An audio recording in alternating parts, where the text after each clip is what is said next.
was very hard to handle. And just so that people have transparency out there, because you have said this publicly, what is it that you explain was the context with this? As in, you received an order from someone at some point that said, you got to shoot this NHI. And I feel really uncomfortable talking about this because this is a credibility destroyer, in my opinion, and it really bothers me that you're talking about it, and I don't want to be connected to it in any way. It's going to bring shape, back or form. Actually, and I've already told him that. All right, so if you're going to make those claims, I'm walking out the door. No, I'm not. I'm sorry. I have to tell you, it's already bad enough. Yeah, because right now we're treading a line where.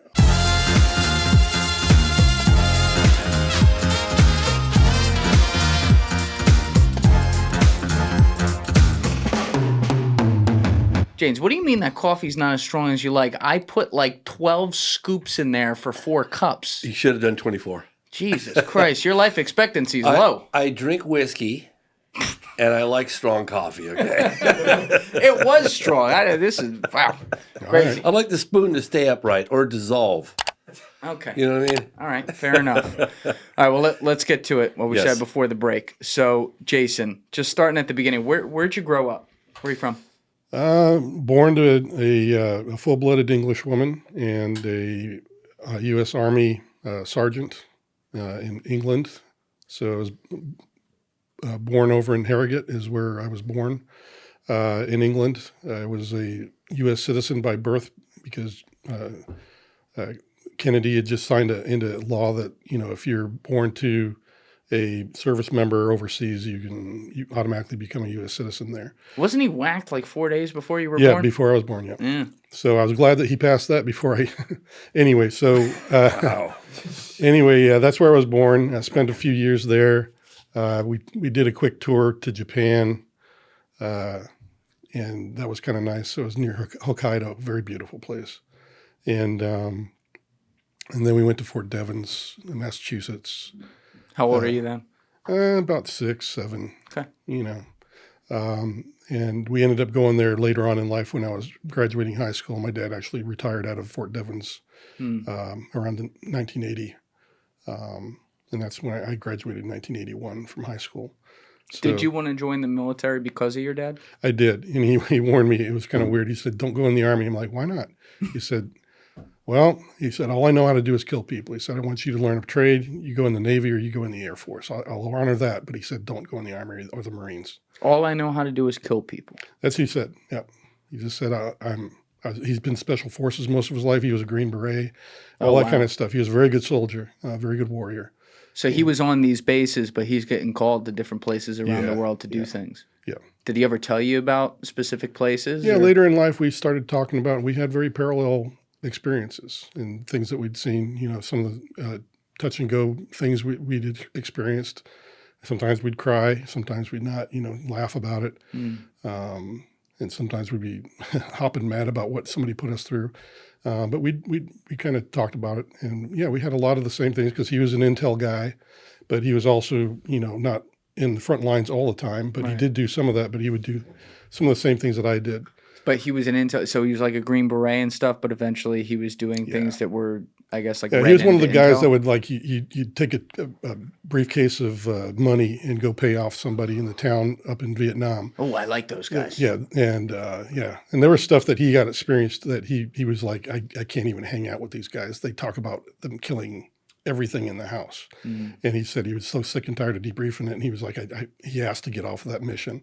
And those were some of the other things that he would talk about that I was like, yeah, I've kind of been there, done that too. But you didn't talk about this stuff, as you're alluding to, until later in life. Yeah. So it wasn't like when you were a kid. Like, do you remember having many conversations with your dad about what he did during the day? He was gone most of the time. It wasn't a fun childhood. He was very violent when he was drunk, and he was drunk all the time. And that was the unfortunate thing. And did he attack your mom? At certain points, yeah, they got into some really heated arguments that ended up physical. Yeah. But he got help for it. I don't want anybody to think anything about it. He died a very honorable man. He finally got rid of the booze, and he became the dad and everything that he was supposed to be all his life. It just took him a while. Were you afraid of him when you were a kid? Oh, yeah. And he wasn't, as you said, he wasn't around a lot. So your mom was really raising you. Yeah, pretty much, yeah. And were you close with her? Very close, Yeah. Is she still with us? Or? Yeah. She's the only survivor out of all of my parents, because both my parents got divorced after Germany. We went to Augsburg where my dad was working, and they got a divorce at that point. How old were you? I was about 16, 17. Oh, that's a tough age. Yeah. Because they were together most of your childhood then. Yep.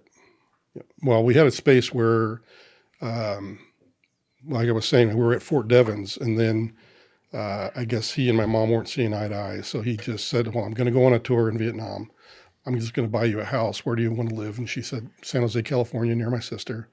And that's where we ended up. And then 2 years later, after he was done with his tours of duty and he was ready to re-engage with the family, we all met him in Augsburg, Germany. But that's also where the worst of the fighting happened. Yeah. How many siblings did you have? I had 2 at the time, and then we have another third sister as well. So that was from the second marriage my mother was in. Okay, so she had her later. Yeah, so I have 3 sisters. Are you close with them today? Or? Oh, very close. Yeah. That's good. Yep. And I would imagine that, their experience of childhood is pretty similar as far as like the mom-dad dynamic. They were a little afraid of Very your dad, much so, too. yeah. Okay. And what did they go into the military at all, or? No, totally none of them separate? are military. I'm the last one, I think, in my generation. That's it. And none of my kids have joined the military either. So Got it. So even though things were a little rough while you were growing up with your dad, and later he got his problems figured out, you were afraid of him, yet you wanted to follow in his footsteps career-wise. Oh, Why do you think that is? Well, it's just that out of everything else, as a son, your love for your mom and your dad are always unbreakable. I mean, yeah, things got terrible, and I would wonder, why did Dad do that? But I never ever broke my love for him. It never broke my love for him. And on top of that, he was the one that was showing me how to we had these beautiful moments as well. When he hadn't been drinking, and he had a holiday like a Christmas. I remember sitting down with him, and he showed me how to wax my sled so it would go faster down the hills on the everything. And he showed me how to do all that, and we shellacked it and everything, made it look really good. So I had a really cool looking ride, Yeah. So we did that together. And so we had some really beautiful moments too. And that's kind of what you tend to want to hang on to those moments, I think, more than you do the negative.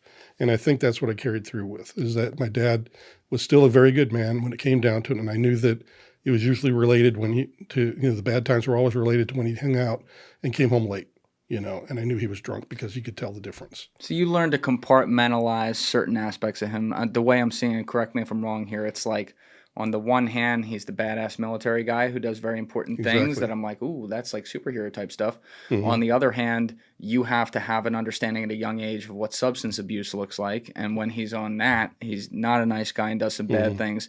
And then on the other hand, when he's home and not on substances and spending time with you, he actually is your real dad. And as far as there's a real loving relationship there. So you kind of have to straddle these 3 worlds. Yeah, and you're in survival mode when you're in a household that's like this, where people are violent, and it happens a lot more often than you think. And you just learn how to survive. And the way you survive is you hang on to the good moments. And I think that's kind of what I did. My siblings did also. And that's what got us through. And honestly, I did. He would take me on, when he was sometimes on duty and stuff. It's like, I remember him he got permission to show me the armory. That was the best day of my life. I mean, there's guns on racks, there were grenade launchers, all this stuff. And I'm like, what's this? And he's like, that's this. And I'm like, it was like a kid in a candy store. So there were those moments that I really wanted to be like him, because I was like, man, I'd love to, shoot all those guns. And stuff like that. So that's why I respected him. That's why I grew up, and I wanted to go into the Army. And then when he told me he didn't want to, I was like, you got to be kidding. Cue him doing it. Yeah. But when he explained it to me, I was like, well, that kind of makes sense. Yeah. So you went into the Air Force, not the Army. And I went in the Air Force and became part of the Chair Force. Yeah, but in the military, obviously following in the footsteps in that way. But that's a real testament to you that you got into such one of the most respectable professions you can get into, and obviously we're gonna go through it. But you had a lot of tours of duty there, in a sense, a lot of different success and everything. But you had to endure a childhood where you see things that no child is supposed to have to see. Because again, it's when to be respectful of your father, he had a substance abuse problem, and it's when he's on that that you see these things. But like, you know, to be in the military, to be in the Air Force, you have to be able to obviously be a high functioning individual, which you proved you could be. But do you think there's also some things from your childhood, like we're going to get to your military career and things you saw, but do you think there's things from your childhood that develop coping mechanisms and possible PTSD from some of the things you had to witness? Oh yeah, I've actually had clinical psychiatrists tell me so, that yes, and we actually did regressive therapy. What does that look like? Well, it's they sit you down, they get to know you in your story, and then they tell you write it all down, all these memories you have of your dad being violent, and we're going to have to relive those.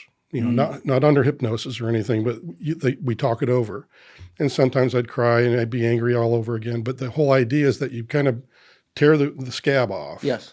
Relive the experience, and then you've got somebody who's qualified there, a psychiatrist, that can help walk you through that and make you realize, Jason, you were a kid then. You couldn't have prevented your mother from getting hurt. You realize this now. Okay, try to nurture that feeling and let that part of you realize that it's okay. You didn't have control of your dad and your mom fighting, and that's the kind of context you get from regression, is that you have to tear all that terribleness off, relive that memory, and then give it new context. So even in a way, maybe I misunderstand this, but it's like you were just a kid, but you felt like you were carrying like some guilt for that, for not being able to stop it. Like, what are you supposed to do? That was the hardest thing for me to do. Is just I wanted, when they asked me about it, I would break down and cry, and I'd be like, "You got to understand, you're cowering in your own bedroom sometimes when he would come home late at night." I had exactly the same thing happen. I was going to try to kill my stepdad with a baseball bat. Yeah, I ended up I watched him abuse my mother, and I was like, I'm going to kill this guy. And my mother was thrown across the room pregnant with my younger sister. Oh, my God. And I saw this whole thing, and I looked at the baseball bat. This is the first time I ever had telepathy in my life. Yeah. I looked at the baseball bat. I was in bed because the fight ended up in my bedroom, and I was 12. And I looked at the baseball bat, and I was like, I'm going to kill this guy with the baseball bat. I didn't know what else to do. Mm-hmm. I mean, this guy was 15 times stronger than I was, and he was drunk. And I looked at the baseball bat, and I looked at my mother, and my mother was like on her back. She got thrown through the closet. She was on her back pregnant with my younger sister. And she looked at me, and she communicated like that. If you miss, we're all dead. Yeah. But I remember looking at going, I was 12, and I was like 12 years old. Jesus Christ. So I know exactly. I've been there. It's playoff time, and that means it's now or never. Don't miss out on the last few weeks of football action with Prize Picks, the best place to win cash while watching the playoffs. In each of the last 3 weekends of this NFL playoff season, you can now win up to 1,000 times your money on Prize Picks. Think Lamar Jackson's going to pass for more than 250 yards this weekend? Or Saquon Barkley's going to have over 1.5 touchdowns? Lay your action now with Prize Picks. Cook up hot takes with your friends and win real money this football playoff season when you and your crew run your game on Prize Picks. Last weekend, when my beloved Eagles were playing the Packers in round 1, I had Josh Jacobs getting over 70 yards rushing as a pick, and I had Saquon Barkley getting over 118.5 yards rushing and receiving. Saquon made it by about 4 yards, and anyone who picked Saquon to get a touchdown, they took a really bad beat there when he laid down and didn't take that one to the house at the end, if you know what I mean. But that's neither here nor there. The important thing is you can sign up for Prize Picks today and get $50 instantly when you play $5. You don't even need to win to get the $50 bonus. It's guaranteed. So click my link in the description below to download the Prize Picks app today and use code Julian to get $50 instantly after you play your first $5 lineup. Once again, you can download the Prize Picks app by using the link in my description below and use code Julian, Julian, at checkout to get $50 instantly when you play your first $5 lineup. Prize Picks. Run your game. Yeah, and you unpack this way later. Very, very intense. You do. You unpack all that later on, and I could tell you that one of the experiences we had to relive was a night when he nearly killed my mother. What happened? He just came home drunk and wanted her to cook him a breakfast at 3 a.m. in the morning, and was yelling at her about it because he was just drunk and he was hungry. You wake her up out of bed? Yeah, kicked her with his cowboy boots on and everything. Were you asleep and woke up and heard the whole house woke up, and the thing was that you just shut up, you cower in your room, you just wait till it's over. And this was the night when I knew if I didn't do something, my mom would probably be in a hospital or dead. What did you do? Oh, I finally got the guts to stand up to him, is what I did. What'd you do? I was just tears were rolling down my face because my door was kind of facing the wall that he had my mother pinned against, and he was literally choking her, and she couldn't breathe. And I was like, I have to do something. And I stood up, and I don't know what possessed me, but I walked out, and I just kind of grabbed him by the shoulders and pulled him back, and he kind of like let go of my mother, and he looks at me with this shocked look in his face, like, you're standing in front of me? What the hell, you know? And I just said, Dad, you are killing Mom. And he just kind of Woke up. he woke up. He got sober real quick at that point, and he went right back to his bedroom. And then I grabbed my mom, and she was still kind of gasping. I said, "Are you okay? Can you breathe?" And she was like, "Yeah, you know." She's trying to get her breath back. So that's what happened. How old are you when that happens? That was when I was 16, 15, 16. It was getting near the end of their marriage as well. That's in Germany when that was going on? Yeah, I was in Augsburg. So that's what you have to live through. And yeah, you do have to parse it. And you do have to think about, you know, what the situation's like. Do you think part of me, and this might be totally off base here, I'm sorry if it is, but do you think part of like joining like literally the military, like going into the Air Force or something like that, is also to kind of channel, I don't want to even say like rage, but channel some of that energy into something that you view as like the highest level of being productive? Yeah, I could agree with that because one of the things that happened early in life, because the situation at home was so bad, was there's a part of me at a very young age, I remember honestly thinking, I'm never going to be like that. I didn't hate my dad, but I was like, I'm never going to be like that. And I never was. I never struck anybody out of anger and things like this. I mean, yeah, I've yelled at my kids sometimes out of frustration, but I've never really done any of that like he did. And I never really got into alcohol like he did. I mean, I've had my party days for about 2 years in Sembach, but after that, I kind of was like, I'm done. I'm done, you know? So I made good on my promise that I wouldn't be like that. And I've been that all my life. I mean, yeah, I'll drop a few on some beers or something and we'll have a great time, but I don't get, you know, totally drunk. Good for you. So I've made good on that promise to myself, even as a kid, that I knew that I wouldn't be like that. But at the same time, there were some other parts of this that took maturity to get through, like pretty soon after that choking incident I just told you about with my dad. My sisters all are very much more scared than I was at the time. They said, Jay, you're the only person that can tell Mom and Dad they need a divorce because I don't want him to hurt Mom anymore. And I had to sit down with my dad and tell him it's okay to get a divorce. You did that? I did that, yeah. I don't think I've ever heard that before. Well, it was on behalf of my sisters, and it actually stopped things from happening because we had another incident about a week later where he nearly put a bullet through my mom's head. He held a gun to her? Yeah, he went out after her, and he was going to put a bullet. He actually loaded the gun in front of us kids and said, he pulled out a .357 Magnum. He said, these are real bullets. And he said, I'm going out to kill your mother. Shh, out the door. I had to call the cops.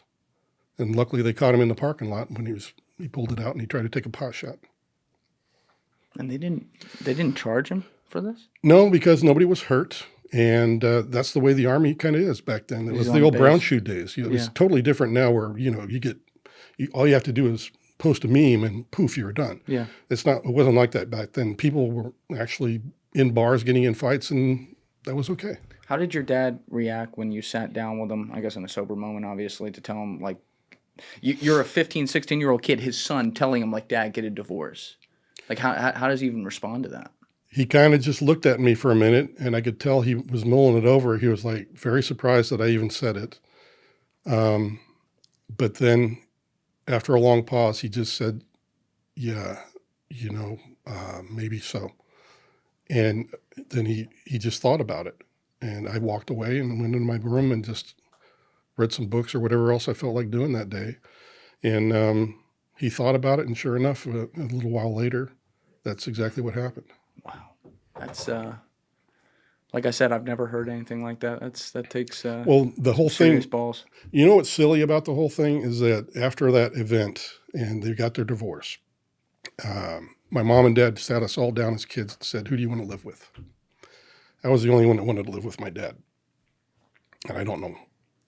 My dad thought I did it out of sympathy or some other lower emotion in my mind. Because later on in life, when he was in his 50s or 60s, we had a heart-to-heart, and he asked me, well, why did you do that? Yeah. He said, all your sisters went with your mother. You were the only one who stayed with me. And I said, you needed me. And he just cried. And he said, and it ended up, this was after he'd been through the Alcohol Anonymous. And it still brings tears to my eyes, but he literally broke down right then because we had been through so much. And he said, you remember when you came to that meeting? And I finally confessed to the whole group of the AA folks there. And he said that I was part of his reason for healing. He said, I needed somebody to love me. He said, because I'd done so many bad things. He said, I didn't even know why you stayed.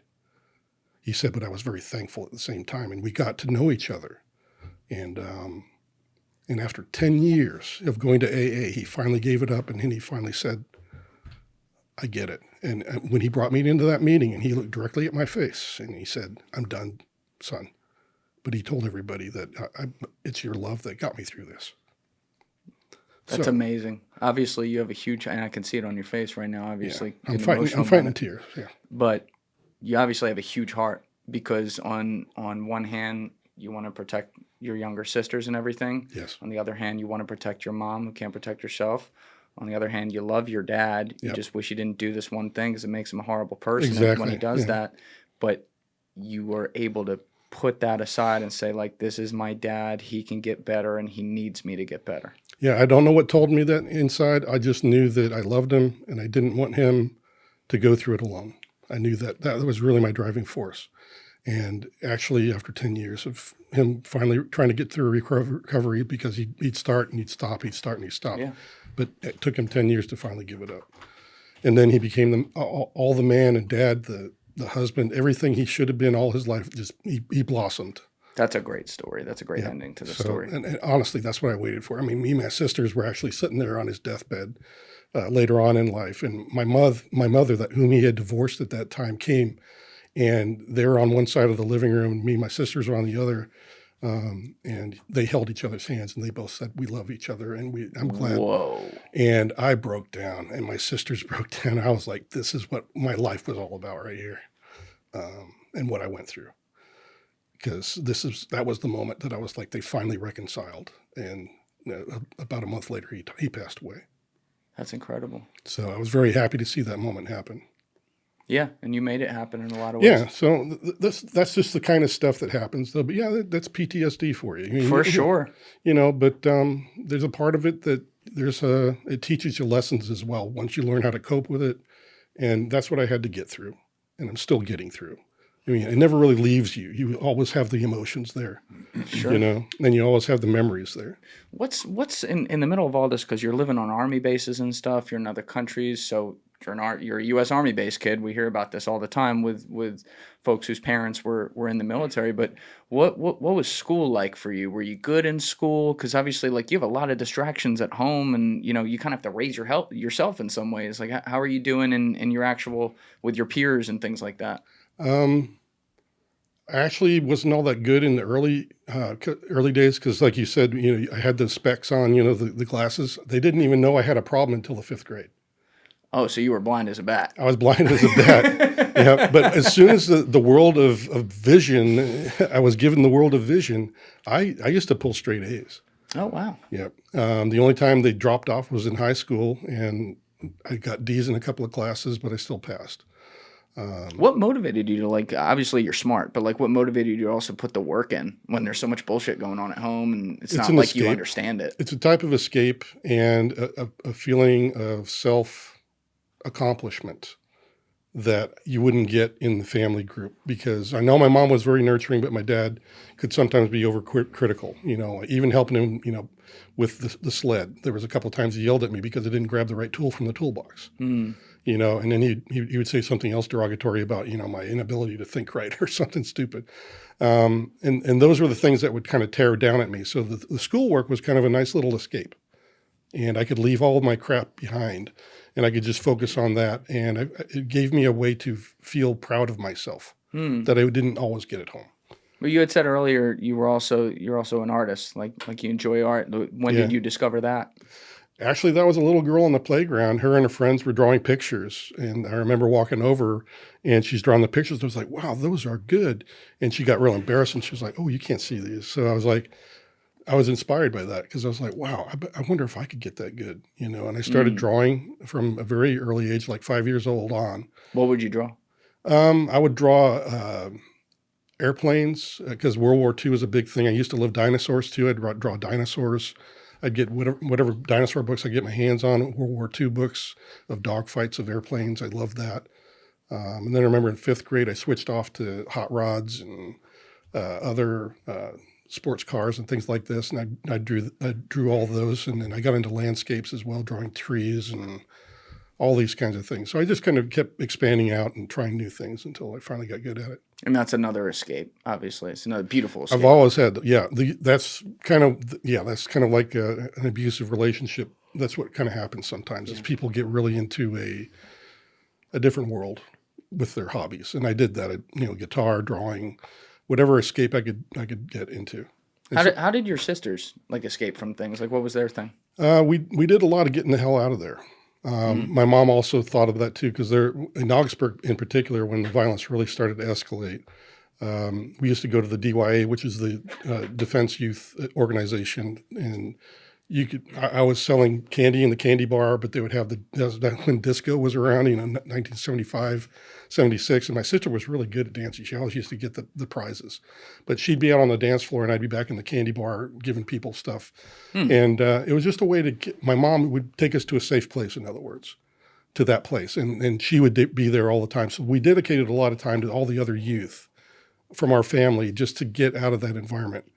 And it was a good place. I mean, we knew a lot of people. We went on a lot of tours because the youth organization would take us to places like Oberammergau, Neuschwanstein Castle, all these really cool places to go. In Nuremberg where they make the clocks and everything.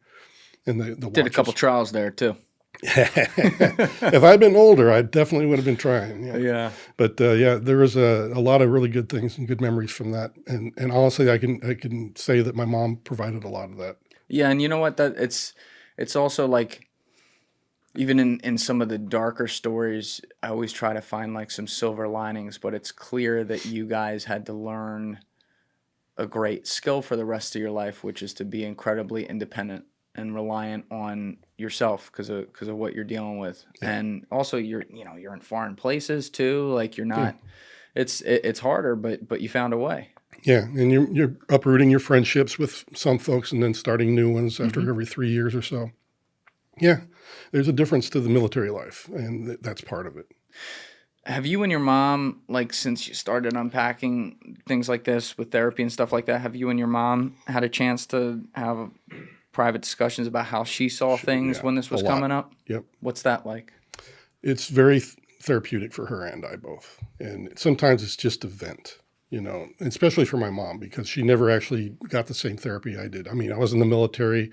We get, the medical benefits of talking to people like psychiatrists and stuff like that, specifically about PTSD because they deal with that a lot. My mom, on the other hand, she was a registered nurse, but she never got to see anybody about these kinds of things. She just dealt with it all her life. So sometimes when I talk to her, it just comes out very raw, just like we're still there because she's never been through regression therapy like I have. To recontext all of that. Got it. Well, that's a lot, man. I mean, before you ever even start this career, we're going to be talking about like you lived 6 lifetimes over and had to experience things most kids don't. So I appreciate you sharing that with everyone to get a little more context. But there's a lot of good there too that we're not focusing on either. But yeah, for sure. There was times my dad was helping me ride my first bike and all these other things. Like I said, there's some really beautiful memories in all of that. The full circle moment though you talk about with when your dad was nearly passing and like the whole family's together, and obviously he's been a great guy for many years now off of alcohol and stuff, and everyone gets to very be there proud to of see him. that. I was so proud of him. That's awesome.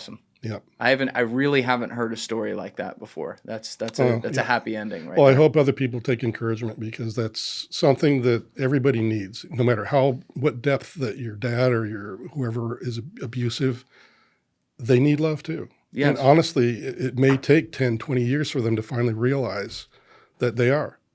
And that might just be the one moment that they need, just like my dad did. And then he finally realizes for himself.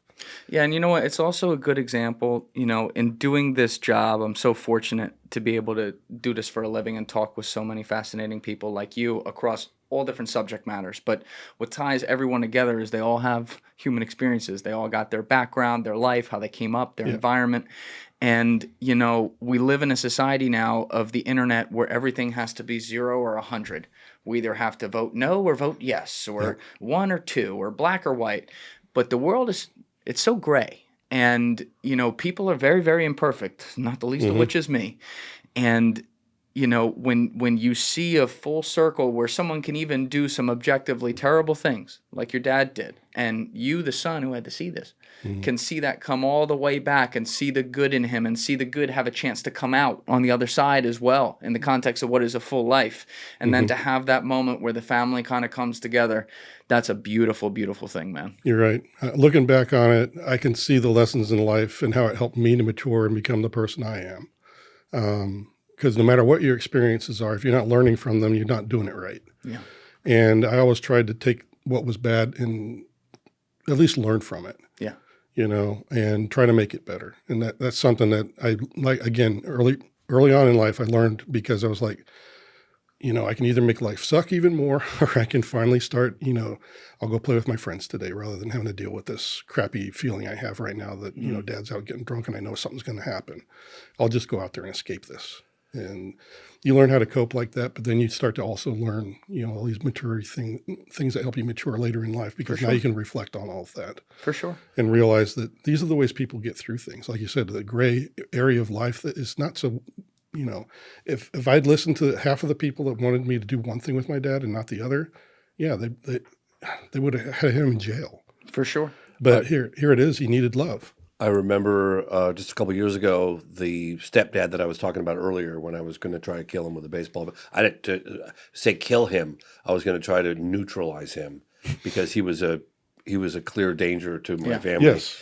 And I don't know if death was on the mind, but I wanted to neutralize the threat, basically.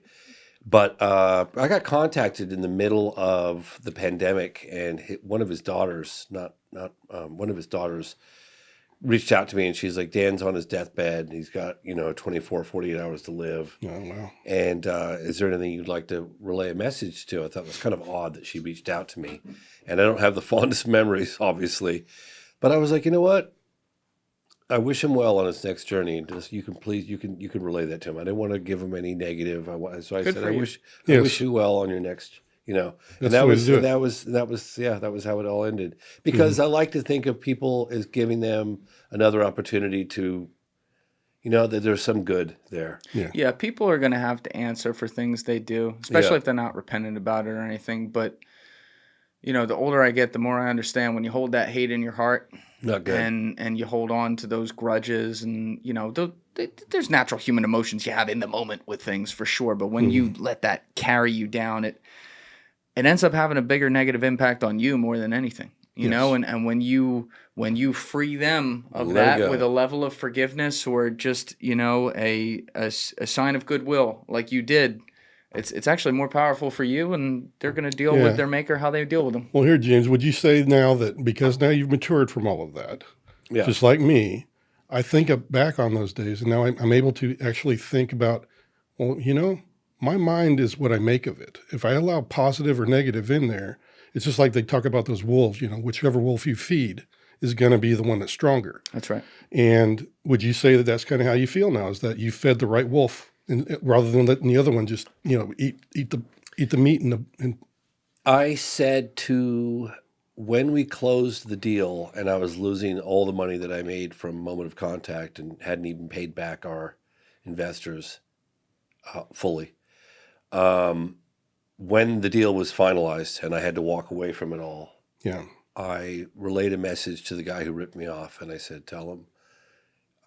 this is Danny Grant. I said, Danny, you tell the gentleman, I'll keep his name out, that I wish him well, and then I forgive him. And he goes, oh my God, really? And I said, yeah, let him know.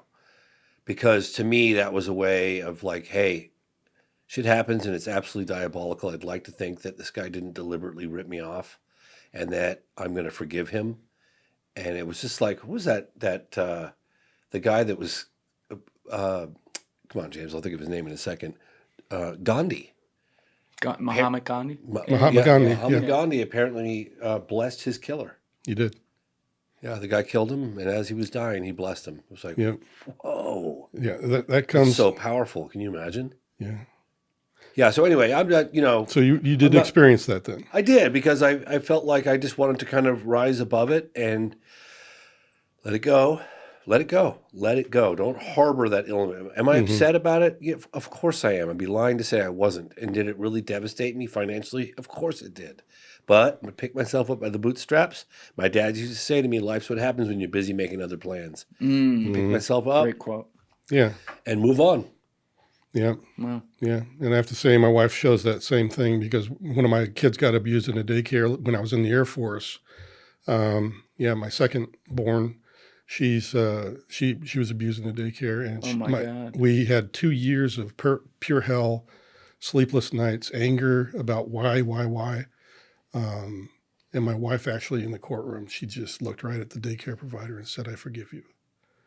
And I told my wife, I don't know how you could do that, but I understand it because I had to do the same for my dad. And It's just as good for her as it was for the other person. exactly. And she said, yeah, it was kind of for her, but she said it was also for me because I'm releasing this Yeah.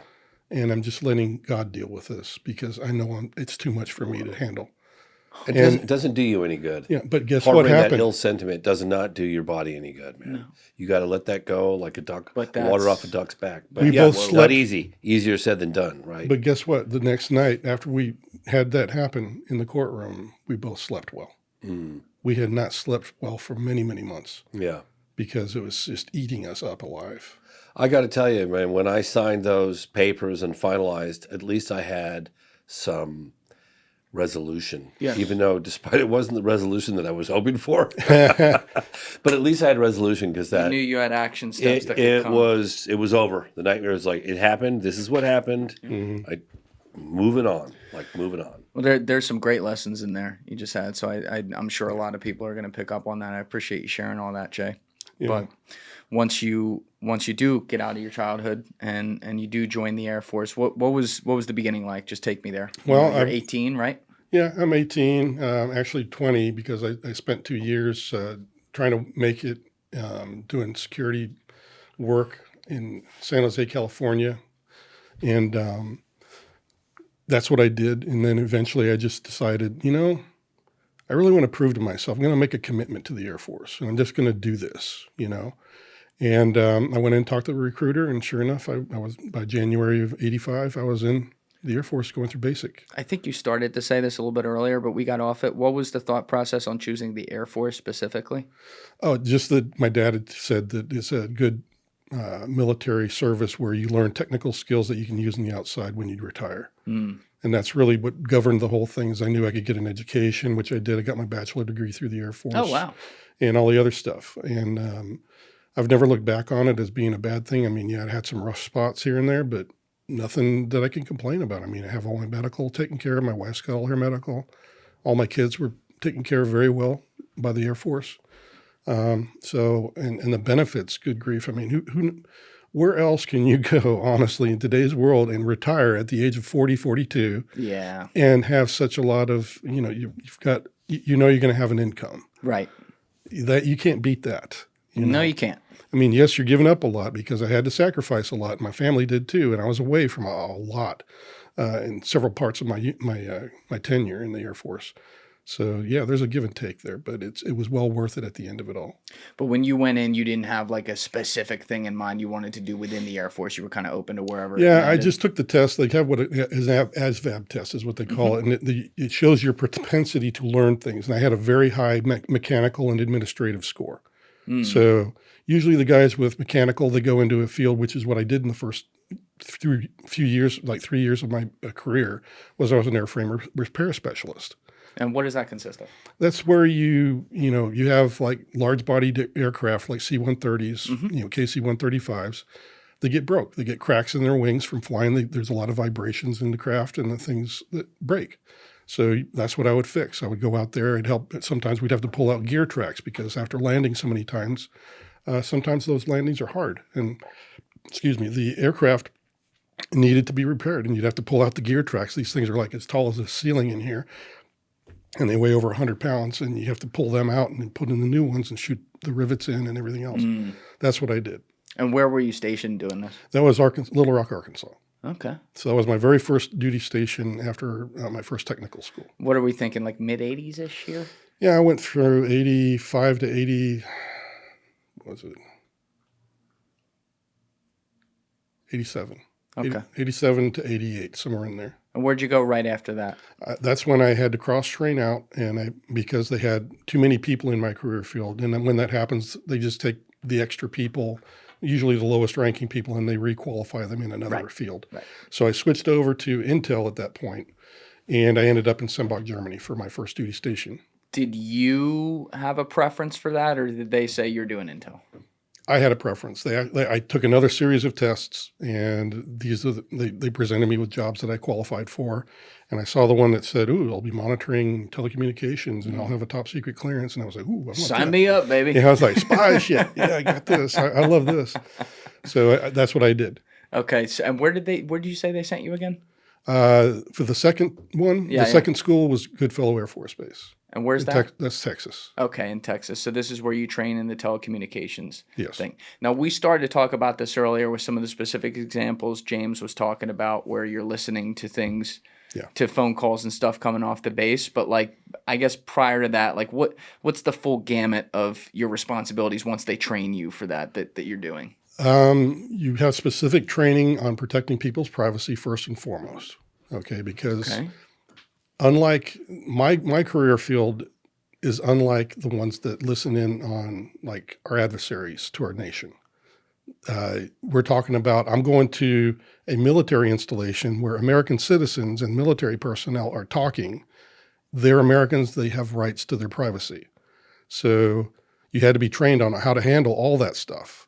And then if you also heard and captured information about a crime that's going to be committed, like somebody's messing around on their wife or something, and somebody's going to get shot, killed, whatever, you have to report that to the USI or another respective organization that can handle it. So you have to learn how to handle all those things, as well as learn how to handle the equipment, because the equipment is very technical as well. Like I said, sometimes we're monitoring radio and electronic frequencies and things like this. Some of the people I got trained actually was one of the few that got to do satellite comms on Inmarsat. I used to copy that stuff. So these are all the kind of responsibilities you would have. It's just taking down whatever telecommunications that are being used at the time. And we expanded out into cell phones when they started to become prevalent. And we expanded out into computers when they became a big thing as well, because in the 80s, there weren't that many computers. Right. So we grew into all of those things, and that's what we were monitoring. So we would go out to the missions. We'd take in the emails, take in the phone calls and everything else. You'd go out to missions? What do you mean by that?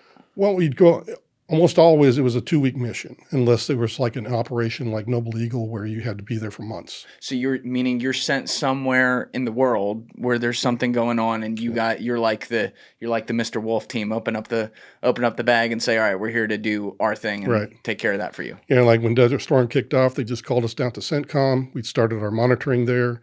We covered down on some of the missions that they had there, and they actually did change some of their plans because of what we intercepted, and they wanted to make sure that what they were doing was going to be kept secret. Are you able, without revealing like classified specific stuff, can you say like an example of something you might have intercepted? Yeah. I remember one day in particular that ended up being a big deal was at some point when we had entered into Iraq, when Saddam had put all the burn pits out there and filled them full of oil and just started on fire. Well, we intercepted a call that stated that there were a lot of these civil engineers being called up from the Army to come, and they pulled me over and they said, "Hey, Jay, your dad was in the Army. What are these? What is this? We've got like a whole ton of these civil engineers coming." I'm like, well, that's kind of weird, because my dad described it as being only 1 or 2 of these guys assigned to any particular battalion, and they're the ones that are responsible to get through the things like waterways and putting a bridge up and, getting them from point A to point B. And sometimes they get into explosives and things like that too. But here we are, just the beginning of the Desert Storm, that, Saddam is has these pits. And I just put the two and two together. I'm like, well, if I already use, a whole bunch of civil engineers for a particular job, what would I do that with? Well, maybe they're going to come in and fill in all of these pits that are burning right now and preventing them from, getting from point A to point B. Whoa. And sure enough, that's what they were planning. That is what happened. And they briefed the general, and he flew through the roof. Schwarzkopf, he flew through the roof.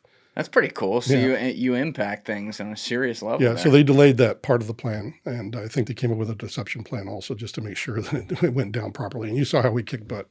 Oh yeah, So that was quick. What would have happened had you not happened? What would have happened? people's lives could have been in danger, because if there was any inkling that Saddam would have had a precursor that that's what we were going to do, the critical time for these civil engineers is when they're actually like trying to bridge through that fire zone or the burning pits. And that would leave them open to tank fire, and all the other forces that were available to Saddam. And he would have precursors to the next steps because he would know where we were coming from and where he would best put all of his forces. So you could have saved a lot of lives. Maybe, I don't know. Could have. I could have. Well, my team could have. Right. Bottom line is you're on the front lines of some of the most serious stuff for your job, like affecting it how you guys do it on your Yes. communications intel. Yeah, exactly. Did you like your work? I liked parts of it. However, along with all the phone calls that were mission related, you do get a lot of, I hate to say it and relate it this way, but you get to be kind of like what a cop is when they just see too much bad. You would not believe the level of darkness people have in their souls. And when they don't know they're being monitored, the kind of crap you get exposed to in their lives, it affects you because you're like, holy crap, I just heard this. What kinds of things? Just awful things like, pastors that are sodomizing their staff. You're talking really serious crap. And you do have to report on some of that. And then there's other times when you just, somebody and they're messing around on their wife, but at work you would never suspect. And so you're like, I know who you are, and I know what the hell you're doing. You're not what you're portraying to people. And you just, I'm done. You just get to the point where you're just kind of like done with that part of it. So Does it make you hate people? I didn't hate people. I just didn't like the dark side of people. And I was like, man, I just don't want to have to listen to this after a while. And I did that for so much of my career. I was so happy when they sent me to school to become a joint planner, and I actually got to help plan and make war plans and stuff because it got me out of my career field and I didn't have to monitor the phones anymore kind of thing. Because it didn't help my PTSD, let me put it that way. Yeah. I already had trust issues from my dad. I didn't need this stuff, so that's kind of how it went. So yeah, it didn't help the PTSD. All right, so Desert Storm, I would say, just looking at the timeline here, though, that would mean that... Was it 91? Yeah. 91? Yeah, 90. I think it's 91. We can check that, Alessi, but I'm pretty sure it's 91. So it's shortly after this where you get sent to Nevada, right? Yep. Yeah, I go from Sembach, Germany for my first two years as a 1N6. A 1N6? Well, at the time it was called 209. We were 209s. English? That's a career field designator. It's Okay. usually a 6-digit number, and it has in there your precursor numbers, the first 3 digits, and it tells you your career field. So 209 was my career field, and then it starts the next 2 numbers. Designate at what skill level you are. There's 3 skill levels. That you're a skill level 3, you're an apprentice. Skill level 5 meant you were a journeyman. And you've been doing it a while. And then there's skill level 7, which is what I retired as, which is the highest level in craftsman. And I think there's only one other one that you get a top. If you actually max out your rank, like you're a chief master sergeant, and you have to go to another school for senior management and stuff like that, then you get designated with the very last one. Got it. So what was the decision process in going to Nevada? Was that something you were involved in requesting, or were you told to go there? What did you know? All I knew was whenever you are coming up for a new assignment, you're allowed to put in preferences. And Nevada was one of them. I put Why? in I heard Vegas, Vegas.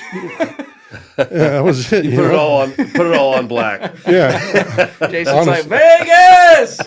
Stays in Vegas. Yeah, Yeah. right, Jay's staying in Vegas. Yeah. You know, I want I've that. seen the worst darkness. What's a little coke and hookers? Oh my God. Oh my God, right?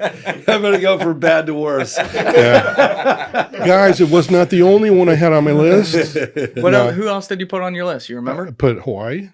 Another great place. Another great place. Yep. So I had that. And then what was the other one? Colorado. Okay. All right. So you were all out west, though. Yeah. I loved the idea of the mountains. I loved that. And I loved Hawaii just for the fact that I'd never been there.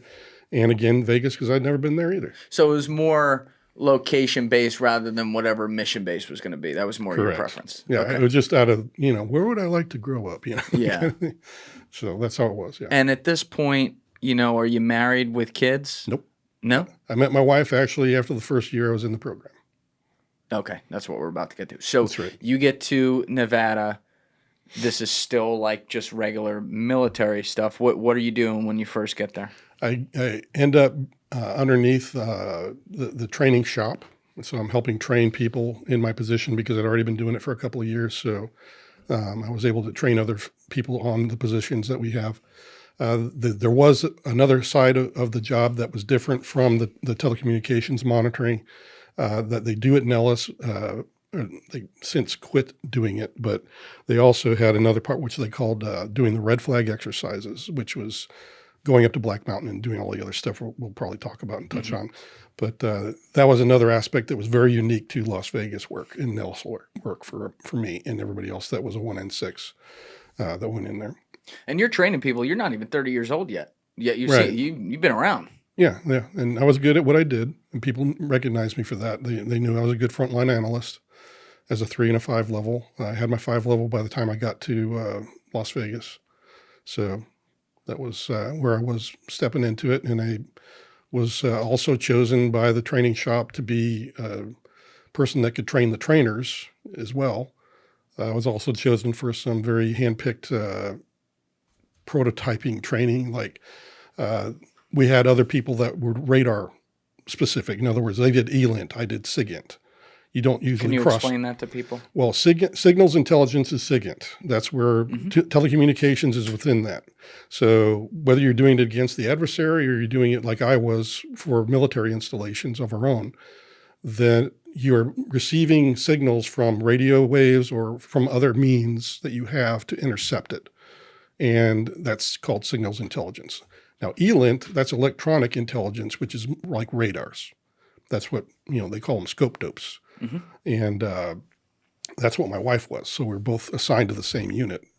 And one of the prototype training that I got chosen for was they said, we wonder if we can cross the streams, with having a SIGINT guy because we've got a shortage of people that can come in here and do the ELINT side of this here at Nellis.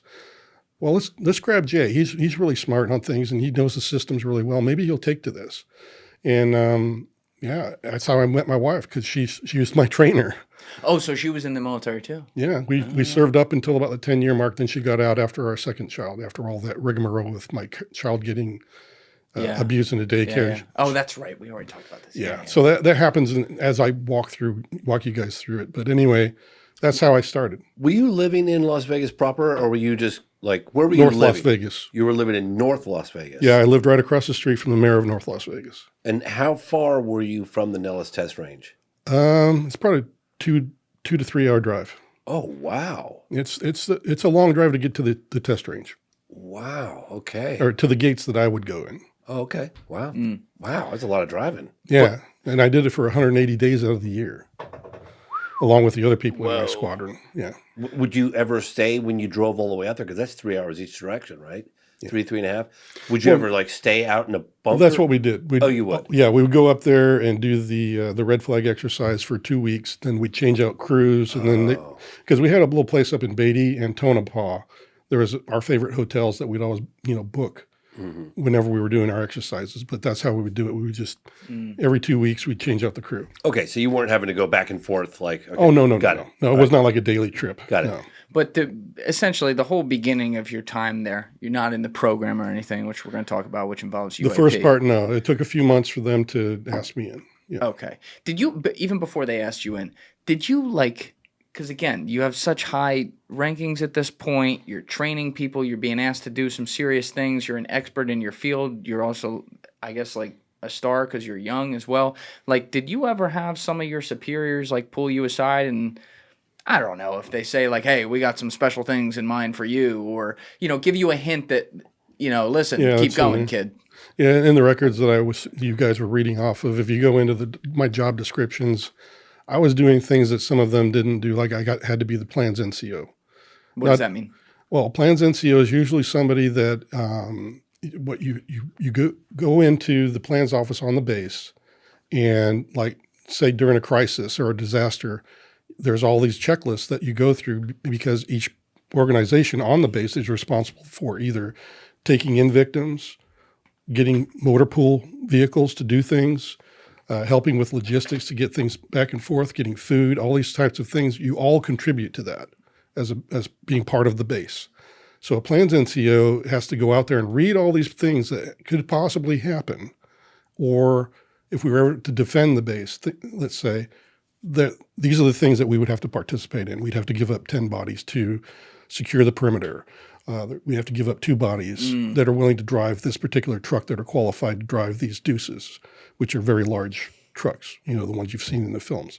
Got it. They have the big canopy back, Yeah. and all that stuff. So those are the kind of things that I had to, go through and read through. And then I'd have to brief all of my staff, the commander on down, and say, here you go. This is what we're responsible for, sir. And that's a higher level of responsibility than most people would get in the unit. You'd only pick somebody who had a good attention to detail and could pick things up. And even in my records here, it says I picked those things up, and within a month, I was able to start things from scratch and get them further down the road. So I've got actual evidence of me not just being some dude. Random dude, yeah. Yeah, I'm just not some random dude like some people have chosen to speak of me. And I'm like, oh, you knew me, huh? Here you go, dude. Yeah. Don't talk shit about me again, dude, kind of stuff, because I've showed you all the documentation of what I actually did.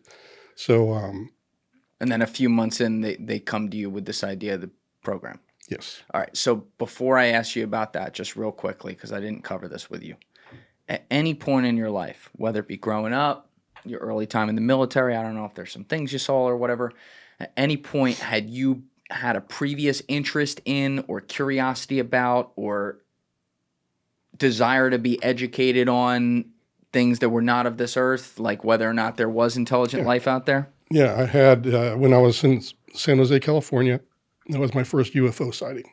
When was that? I was 10 years old. Must have been 72. Okay. What happened? I was just, it was around Christmas time, and my parents, we just called my dad in to come visit because me and my sisters had known that he was gone for 2 years, and we were like, where's Dad? And she's like, well, he's been working in Vietnam, And I'm like, well, are we going to get to see him again? And so he came home that Christmas, and they were all talking in the living room about this, that, and the other. And they agreed eventually at the end of the night that we would join him in Germany. So that's when all that crap happened with all the other things. Anyway, so I'm getting tired. This adult talk crap was tiring me. So I went back to my room, walked down the hallway. The lights are off, and I look out the window as I'm walking towards my bed, which is just beneath the window, and this red light looks like it comes down out of the sky, and it's really kind of pinpointing, but it's coming straight at me. And it's coming down, closer. And then it's to the point where it just passes this other little foothill, rolling hill, where there's this ranch that's always been perched up there. I think it's still there today. There's other houses around there, but it used to be totally barren of houses at one point. That's what I'm talking about, is those days when there were no houses at the base of my street or at the bottom of my street. So it comes down, and then it's in front of this hillside, and I could see it lighting up with red light all around it. And then it's still coming directly towards the bottom of my street. And eventually it gets right over my friend Eddie's house at the base of the street, or on the bottom of the street. And there's this huge flash of white light, like a flash cube going off. And I kind of, blinked a little bit. But then when I looked, there was this, what it looked like, a drop of mercury. A drop of mercury? Just perfectly silver, smooth, because he was, my friend's house was only like 3 or 4 rooftops from mine. So it wasn't that far away. It wasn't even a football field. And this thing is right over his house, just hovering, like here's his rooftop. This thing is right in his backyard like this. And it's this shape. It's kind of... how big would you say it was? 30 foot. Oh, 30 foot. Yeah. So this isn't like a little... This was not a little... tic-tac. Yeah, it's not something you can... It's not basketball size. This is big. This is like a camper size. Okay. Yeah, camper-sized vehicle or craft. So anyway, there it is. It's just sitting there, and then it starts moving towards the street because, this is my friend's backyard. His driveway's on this side of the house. There's a lamp post on the end of his driveway because he's got the house at the end of the street that has the lamp there, and so it's moving across. And I'm starting to scream, UFO, UFO. And nobody's listening to me. They're just like, oh, it's just Jay. He's just whatever. And so I run out into the living room because I'm thinking to myself, that's it. I'm getting my dad's binoculars out of the hallway closet, and I'm going to look really good at this thing. And my mom's the only one. She turns around and he's serious. Look at that. Let him. And she's like, getting up out of her chair to go with me out to the front lawn and start looking at whatever it was I was yelling about. So I'm sitting there peeling my dad's leather case away from his binoculars as I'm running out the door. And we get to the front lawn, me and my ma. And by that time, this craft had gone over my friend's house, and it was right underneath the light at this time, the street light. And it was just right there. Was it making any noise? No noise whatsoever. No noise. Was it close enough to hit it with a rock, or was it further than that? I could probably chuck a rock at it. Yeah, because I could throw pretty good. But it would have been at the extent of my being able to throw it that far. Yeah, this was like a couple hundred feet. It was about half a football field, yeah. Right. And you're 10 years old when this is happening. Yeah, yeah. How do you, next day, like, what are you thinking about that? Like, I actually went and talked. Did I just see? I walked over to Eddie's house, but my mom saw it because it came out. And what happened next is I was sitting there thinking about putting my binoculars up, but I was like, I could see it perfectly anyway. And then it shot up into the sky. It starts rotating around this other point of light, and this other point of light, they kind of do this with each other, kind of orbiting each other. Then the one I saw stops, and at the exact instant that the one that I saw with my mother stops, this other one just shoots. I can't even keep up with my eyes. It's that quick. I mean, I've seen shooting stars, and this thing was way faster than that because it just went straight across the horizon, and it was gone. And then the next day I get up and I go running downstairs, down to the, not downstairs, but down to the, my friend Eddie's house at the base of the street. And I just said, hey, Ed, did you hear or see anything funny last night? And he's like, well, yeah, my TV went on and off and I heard this weird humming sound. And I said, dude, there was a UFO over your house. He's like, oh, crap. I should have ran out there. I knew I should have run out there. I was like, whatever. I said, but I told him about the whole thing. And he was like, oh, that's so cool. I wish I'd run out there. So it was just a thing with me and my ma and Ed, But you're young and everything. Like, does this affect your worldview? I mean, that's like... Yeah, actually, the only book I ever bought was Eric von Daniken's Chariots of the Gods. And I got that. Just because I was interested. At age 10. At age 10. That was the first book I ever read on it. Some heavy-ass reading. Isn't he still alive? Yeah. Yeah. Eric von Daniken's still alive, isn't he? At age 10, I was reading like Captain Underpants or some shit. But anyway, I really want to meet him too because he's such I respect him so much for studying as long as he did and trying to connect the dots in ancient history and everything else. Because that's what opened up in my mind was that maybe there's something there. So has this become like a little bit of a background theme in your life in the sense that after seeing that, you're always looking up and wondering like, I wonder what's out there? Actually, no. I just had an interest for a while, and I'd say that after I read the book, that was about as much as I thought as I put into it because I was 10. I was more into playing football at the top of the street, honestly, or riding my bike and racking myself as I made jumps and wrecking myself on the pavement, that kind of stuff. And that's what all my friends would do. So we did that more than anything else. So it quickly took a backstage. And it was just like okay, I saw something, can't explain it. Oh, well, time to go play. Could have been something else. Yeah. All right. So fasting forward to when you got into the meeting. I want you to take me there in a second, like the first meeting where you're told about the program. But it's fair to say that it wasn't a top of mind thought about alien life or non-human intelligence at that point. You had many other priorities in your life for those years between that time. Right. And see, that's just it. Is I just I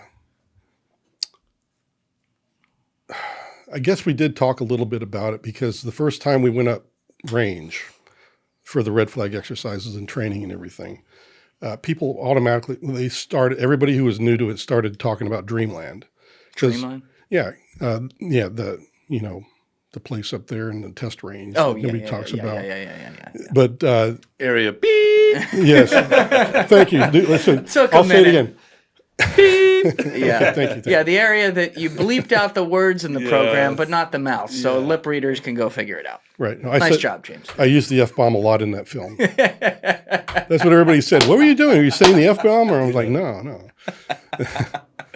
Okay. Anyway. So what is that first meeting like, though? Who's, without it's just naming all a name, us, who's in it? Like, where are you taken to? How does it We're at Black Mountain.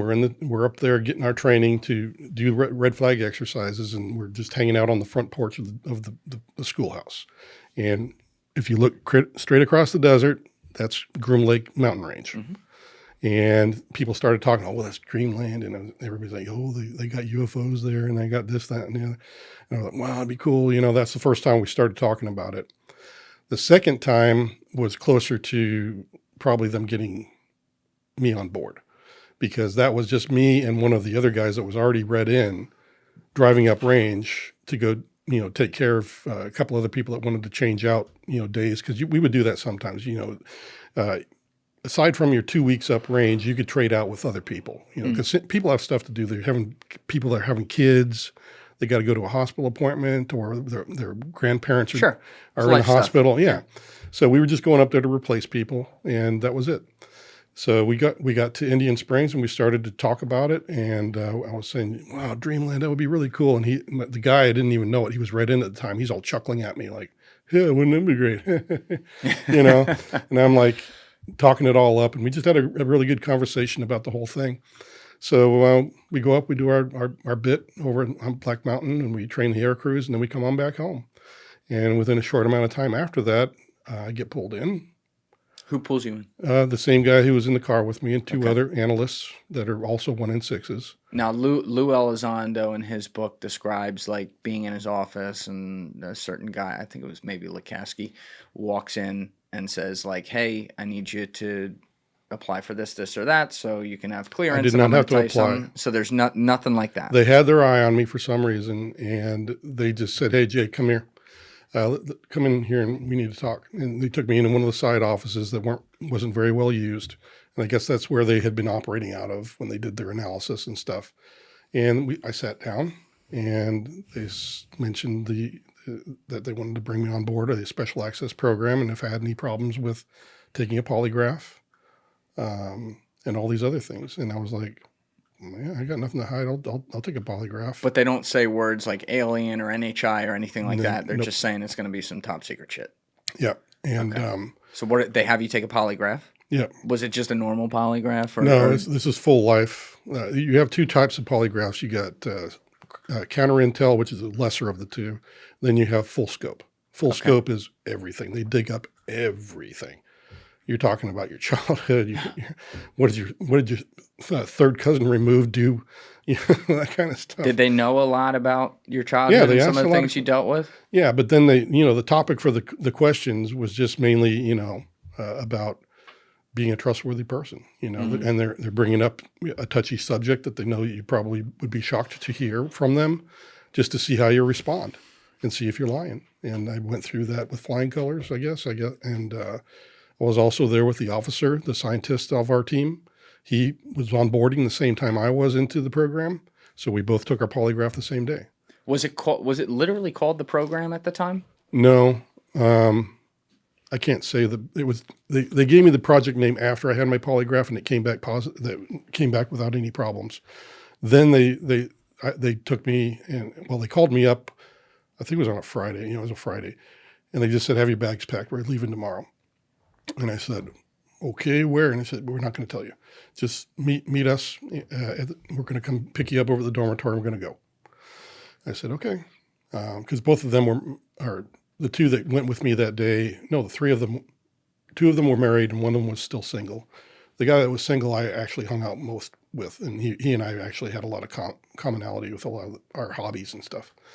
And anyway, so they came and picked me up the next day.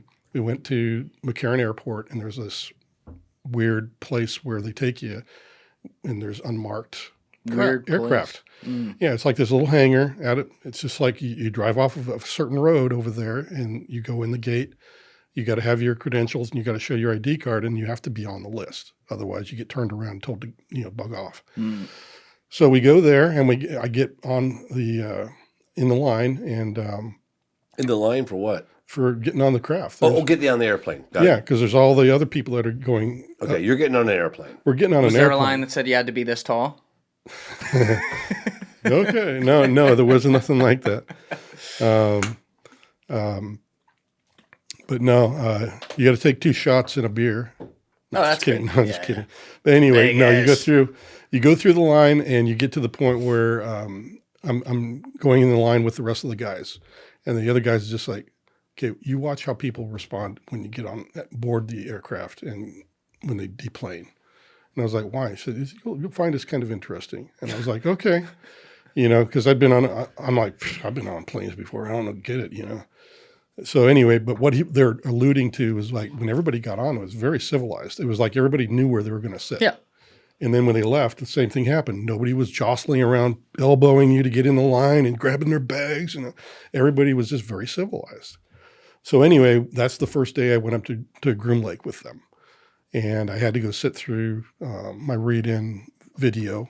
Read-in video? Yeah, it's a training video to tell you, welcome to this program. We handle aliens here. No, they don't go that far, but they say stuff like, sure. You must maintain your blah, blah, blah, and all this. And here's the things that you're going to be doing. And then after the whole briefing, then they release you to your workspaces. Some of them were scientists, and they went to the lab. There were some people that were leadership, and they'd go to their office. They had all these different places they could go.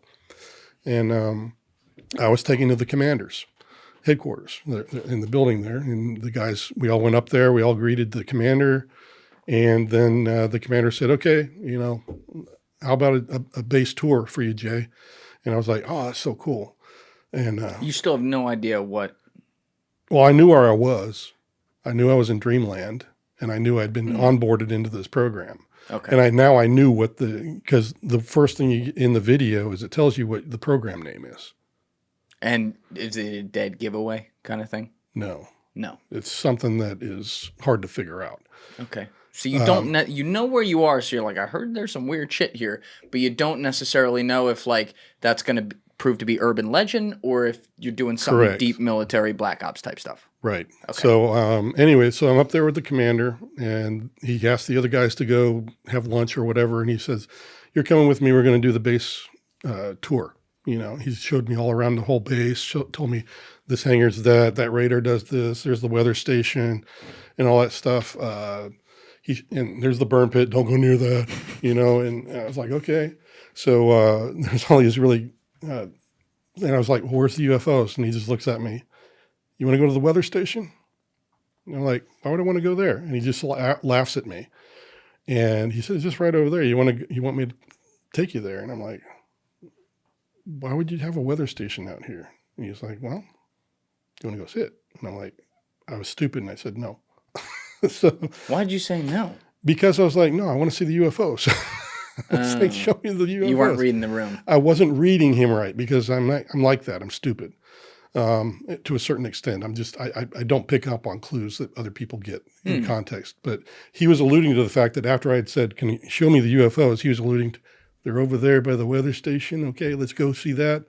And then he just laughed at me when I didn't get it enough. And he was like, golly, this guy's a freaking idiot. But anyway, so we all. What year was this roughly? 91. Okay. And then, so Stay with the mic, James. Oh, sorry. I was asking what year this is. Was this around this time, or was it after that or before that? This was probably 92. Oh, I know him. Yeah. He showed Yeah, up. show the picture of the camera. This the was one we were 90. looking at earlier. This was probably Hold it kinda 92, flat. 93. 92 or 93. Okay, so this is of a year or two. You're talking about a year or two prior to that photograph being taken. Correct. Okay. Okay. Just wanted to get an idea because I wasn't sure. So we're Yeah. like right after. We're basically right after Desert Storm right now Yeah. in your story. So you've only been in Nevada for 2 or 3 months or something, About 6 and you months, yeah. you get called into this. So this is maybe like 93, and we're in perhaps like 92ish right now. Yeah. Okay. Okay. Yeah, it's 92 or 93. That's when I put on Staff Sergeant. That's 4 stripes on your arm. Okay. So I think that's what I have. I have 4 stripes or 3? You can't tell. You don't have your glasses. I'll get my glasses on here. Hold on. It looks like 3, but it could be 4. 1, 2, 3. 3 stripes. Had you heard Okay, anything? that was a buck sergeant, and this must have been 91. Okay. Just as a quick aside, real quick, had you heard anything related to the Bob Lazar story at that time? Negative. No, nobody was mentioning that No at one the was time. talking about that. I had heard about him in the news, but he was not my concern. Interesting. Okay. Yeah. Got it. So you refuse to go to the weather station, but you're in dreamland and you're thinking, where are the UFOs? When was the first time where you were somewhere in dreamland there, where you were in a room or in a place or in a moment where you realized you were going to be read in on some things that maybe are not of this earth?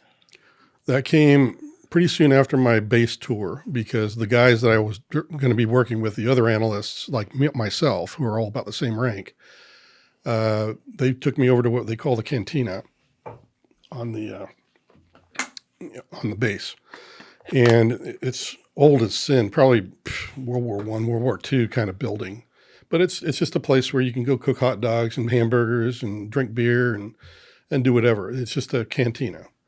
And it was the stupidest freaking thing I ever seen them do to me. But they gave me a piece of paper that had the full list of, what it looked like was going to be my job. And there was stuff in there talking about UFOs and all kinds of weird stuff that I was going to be exposed to. But they only let me read it for less than a minute. In other words, I could not possibly read every word. But you can see keywords and you're like, what the fuck? Yeah, because as an intel guy, you have to learn how to scan things pretty quickly. So I did do this cursory scan. So I was picking up on, oh, wow, this is UFOs. This is about exotic materials. This is about scientists working on stuff, and reverse engineering, blah, blah, blah. All these things were hitting me. And then I started trying to read through there. It was the dumbest thing. They came barreling in, and they're trying to grab the paper, and I knew I hadn't finished it, and they're trying to grab it. And they're chasing me around the cantina with me holding this piece of paper. And then finally they grabbed it from me, and they tore it away before I could finish reading the whole thing. So that was kind of goofy. And they said, that's it. We only got a few minutes. We only got a little bit of time to read it ourselves. So, But that has to pique your imagination like yeah, crazy. they just said, we just did that just to show you that, you got some serious stuff that you're going to have to learn. So I was like, okay, and off I went. And then we went back, we flew back that afternoon, back to Nellis, and I went back to my dormitory. And then the next thing I knew, they called me on another Friday, and we were going out for my first mission. Did they tell you anything about what the mission would be? No, you just get a call that Friday, have your bags packed. We'll tell you on the way. All right. Now, how many guys did you go on this mission with? It was always the same 3 guys, sometimes, and an OSI team. Okay, so these are guys you work with closely and that you're tight with. They're the only people involved. Yeah, out of 200 people in my career field, there's only 4 guys doing the job. Okay. Where did they take you? They took me to Eglin for the first mission. And what did you have to do when you got there? We were told by the trusted agents for that organization, because we were doing the telecommunications monitoring. Mm-hmm. Usually the only people that even knew we were on the base was the commander and maybe one other staffer. Why is that? That's because they wanted people talking like they normally do every day. Oh, that's right. Yeah. So that we get an honest assessment for them. Because if everybody knows and I announce it, what's the first thing you're going to do? That the inspection team's coming. Big Brother's listening. Go home. Take time off. Don't talk. That's what happens. So, yeah, you get all that. But anyway, that's why we did it that way. So every mission was like that. Sometimes the commander would say, "This is my mission. This is what I want you to focus on." Other times they'd be like, "I don't want you to know anything. I want you to attack this as if you knew nothing, like a Russian or a Chinese person would. Right. You break it down as they would." And you've used this term. I believe it's red team, right? Yes. So you've used that throughout the day. I haven't cut you That's off the with new that, term. but now we're here. Yeah. So essentially, the way I understand this is that you guys are operating in a way that you're trying to be counterintelligence to figure out, like, okay, if we were, say, China, how would we get into X system or something like that? Is that Right. fair to say? It's kind of, well, yes, that's how we would attack it. That's why you call it a red team. Red means enemy when you talk about the Air Force, because blue force is friendly forces. A red force is an enemy force. So red teaming just means that you're part of the team, but you're going to attack it from the enemy's viewpoint of that type of discipline. So that when we reported on it, it would be as if, this is the real no kidding Monty on what we can pick up without knowing anything coming into this. And sometimes that's the way we'd roll it. Would you doing that looking for vulnerabilities? Yes. Yeah. You're looking for any vulnerabilities. And then we had the OSI team members there as well. And they would be trying to, backdoor into SCIF areas and get into people's offices. And sometimes they'd be able to break in, and then we get a phone call that I could pick up, and they say, "Hey, Jay, it's me. I got in." And they click the phone. Yeah. And I'd be like, "Hey, they got in." And so that was part of the whole thing. So the OSI team would be doing that kind of stuff, where they'd be doing like the physical security. Sometimes we would help the OSI agents, though, because we would show up at like going away parties. Like if I was listening to the phones for the week, we knew somebody's going away party was going to happen. Well, we would just show up and invite ourselves. So we would try to see if we could get any intel off of them. And the OSI team would come along with us and do that. Or we'd do things like dumpster diving. Dumpster diving? Yeah, because a lot of papers, people throw things in the trash. You're supposed to use a shredder for classified documents and everything, and stuff that's sensitive or could be sensitive. And people are awful about what goes in their trash bin. Yeah. So dumpster diving is a big way of people learn intel, is that you go in there, you pull out the trash bags. Yeah, you're literally talking about dumpster diving. We had agents waiting to see this particular office throwing away their trash. Yeah. And they were like, okay. And then they immediately, as soon as they got the green light, they'd be going through there, grabbing trash bags out. And that's how we did our work. So this first mission that you and the other three guys go on, where did you say? Eglin? Eglin Air Force Base, yeah. Okay. That's down in Florida. All right. Maybe I was misunderstanding this, but is this on this mission, do you run into something where you think it's like NHI? It was a weird one, let me put it that way. It was on a part of the base that you don't normally go to. It had strange things on the rooftops of the buildings there. I don't know what purpose they served. And I honestly don't remember part of the mission there. I remember going into the lobby to meet our points of contact, and sometime or another, I don't remember anything else except leaving. That's it. So you don't remember the work you did? I don't remember what we did there. Okay. But these missions would now start happening. Yep. Periodically. And then, How often would you say on average? 3 or 4 a year. Okay. Different locations. And what length of time average each one? Always 2 weeks. Always 2 weeks. Always. Yep. We'd have the first week, and then you'd have a little space of 2 days for the weekend, and you could do whatever you like. And then the second week, you do the hot wash on that last Friday, and you just do the hot wash. It was just a down and dirty of our findings with the staff that was allowed to come into that briefing. And most of what you're doing ends up involving more the traditional things, which is counter intel, involving things that could be other countries. Yes. But in the middle of this, you mentioned there's parts you don't remember, at least that first mission, and then there's some things that are just weird. Yes. But you're not meaning in your mind, you're not at a point yet where where you're thinking, all right, this is really like a UFO job. Like I'm looking for alien type stuff. That happened at Wright-Pat most of the time. That happened what? At Wright-Patterson. At Wright-Patterson Air Force Base. Okay, but meaning like that's a separate thing to you. You're like, I know they do that there, but whatever we're doing here, even though we're at Dreamland, this is more normal stuff. Yes. That's how you're thinking of it. Yeah. All right, when did that change? What mission? It was my first right pat mission, I would say. That's when I really started to think. Oh, you did a right pat mission. Yeah, because we did Eglin, and then I think we did a right pat mission, and then we went back to Eglin again. And it's all jumbled up, and I can't remember all of the different ones, but I think that first year, that's the way it went. Eglin, right pat, back to Eglin. And then after that, I'm not too sure. And what happened at this right pat one you're referring to, though, where things change? That's where we were talking earlier about this really strange stuff, like picking up my gist sheet and saying, what the hell is this? Yeah, okay. And the other guys would come up and they'd put the headphones on and they'd make me replay the recording a number of times and they were just in shock, just like I was. And I'm like, what the hell is this? And sometimes the lead analyst would go across the street and he wouldn't come back for hours. And he was probably talking to the leadership and saying, this is what we intercepted. And I remember one time in particular where they actually stopped monitoring one of the lines and turned it over to the lead analyst, and he was the only one allowed to listen in. And you're not able, even though your wife's in the military and everything, like, this is all top secret, so you can't go home and talk about this with anyone. I never talked to my wife just about it. Totally have to compartmentalize it. Yeah, I actually, because what I was doing was my normal job, which every other 1 in 6 was doing the red flag exercises and all the telecommunication monitoring that was elsewhere around the continental U.S.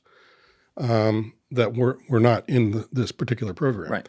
But I also had to do like this additional work for the program. Okay. So I was doing all my normal stuff. So I looked like a normal guy to everybody else, and even my wife. And there was this part of me that I would just leave on a mission, and I would just tell my wife, hey, I got to go on a telecommunications mission. And she would just say, oh, another one of those. And but she wouldn't know that was part of the program. Now, we've been hinting at all day the 94 Nellis incident, which is where there was like a drone, like a leak of a UFO encounter. Yeah. Okay. Yep. Where were you when this happened? How did you find out about this? I was out of the program at that point. I think I left the program earlier that year. And then this incident happened where the first indication I had that something strange had happened the week before I was going up range to do the red flag exercises. The other guys, the other team that was coming back home, some of them had seen something, and they're like, I don't know what it was. They had no idea what this thing was, and some of them didn't want to talk about it either. And so I was like really curious. But anyway, I was out of the program already, so it had nothing to do with my program time or tenure in that. This was just us driving up range for the next week on the following Monday, because that Friday everybody else came in. And they were like, yeah, we saw something. And then that following Monday, I went up range. And is this when you had the encounter? Yes. And that's when I had the encounter. And so you're not in the program now. You're doing other things. Yes. I'm just doing my normal job now. Okay. So take me to this day. What goes down? You said you're going up range. It's sunlight's out, right? It's not at night. Yeah. Our normal day up range would be, there was 2 pushes. Pushes means two times during the day when the aircraft would fly and do all their dogfighting, and then they go back. So there was the AM push, which took place in the morning, and the PM push that took place at night or in the afternoon. So we were going up to do for the AM push that morning. So we all get in the vehicles, which were Chevy Blazers, camouflaged, and we drove up. And we didn't get 6-pack trucks for a while. The King cabs, they exchanged all this. But anyway, they're Chevy Blazers, and we went up range into. We took off from the Burrow Inn, which is where we were staying, and we went up north and west from that location. How far do you think? It's only about it takes you about 45 minutes or to an hour to get to Black Mountain. And it's just open desert. You're just driving. Yeah, it's all dirt roads. Yeah. Horrible driving. No traffic. Yeah, no traffic. There's some of the roads couldn't even handle more than one car. Yeah. But anyway, so we're just traveling up for the day. And was this 4 of you? Meaning is it the regular 3 guys you had referred to earlier, or now that you're out of the program, that's a different kind of cadence and there's all different kinds of people? All different kinds of people. Okay. And there's about how many cars? 3 to 4. I can't remember. Sometimes it was 4, sometimes it was 3, depending. But how many people per car, roughly? My car had 4. Other cars had 2. Another one had 3. That kind of thing. Okay. Just however we split it up. You know, you just you like You talking. get in the car. Yeah. Yeah, you get in the car and you like hanging out with certain people, and some people are like, I got a shotgun, you know, and it's still it's dumb as that sounds. That's what you do. No, I believe it. So you just get in there and you just take off. So we were just traveling up from the hotel, and this guy who was there from the week before that had seen the UFO, he's the ranking individual this time around. He says, we got to stop off at the cantonment area. The cantonment area is just this fenced in area where you could go and you could repair your tires, gas up, whatever. But at the other end of this cantonment area, there's these 2 little huts that look like campers. And off to the right-hand side, I'd never been to it on any other occasion, but the video operators for the range are in there. And so he said, we got to go in here. The video operator wants to talk to us. So everybody got out of the vehicles, all 3 or 4 vehicles full of us, all went in. And the video operator pulls out a piece of paper and says, everybody sign your name. Tell me whether you were here last week or not. And if you saw what I'm about ready to show you. And he plays back the video. Ends up being the same exact video that you see out there on the internet that got leaked to the news of a UFO on the Nellis test range in 1994. Mm-hmm. So September, October, November. What was roughly? It was definitely freaking cold that day. I mean, you're talking the type of cold where I'm wearing a field jacket, it's liner, and everything else, and this wind is biting right through it. It's that cold, and you're talking desert. You know, early morning. You know, and it gets cold in the desert, colder than some other places. So anyway, we're in the hut, and the guy shows us the video, and I'm like, "What the heck is that thing?" You know, and some of the other people are looking at it, and other people looking at it going, oh boy, that's what I saw. Oh boy, you know, yeah, that's it. So we're all writing our name on the piece of paper, and then he says, thank you. There's 2 individuals on the other far wall, and one of them's a lady. And as I'm exiting the door, she grabs me by the shoulder and she says, there's somebody on the range. Don't talk to him, you know. And I'm like, thank you, strange lady. I'll see you later. You know. What was her? Do you know? What she looked like she was just part of the, you know, because there's maintainers for all these videos, the cameras, and the other equipment that's out there, because we simulate both the ground to air missiles. There's people that have to take care of that piece of equipment. There's people that have to take care of the video cameras, like I said, in all the different places they are. They were probably just people that were hired to maintain things.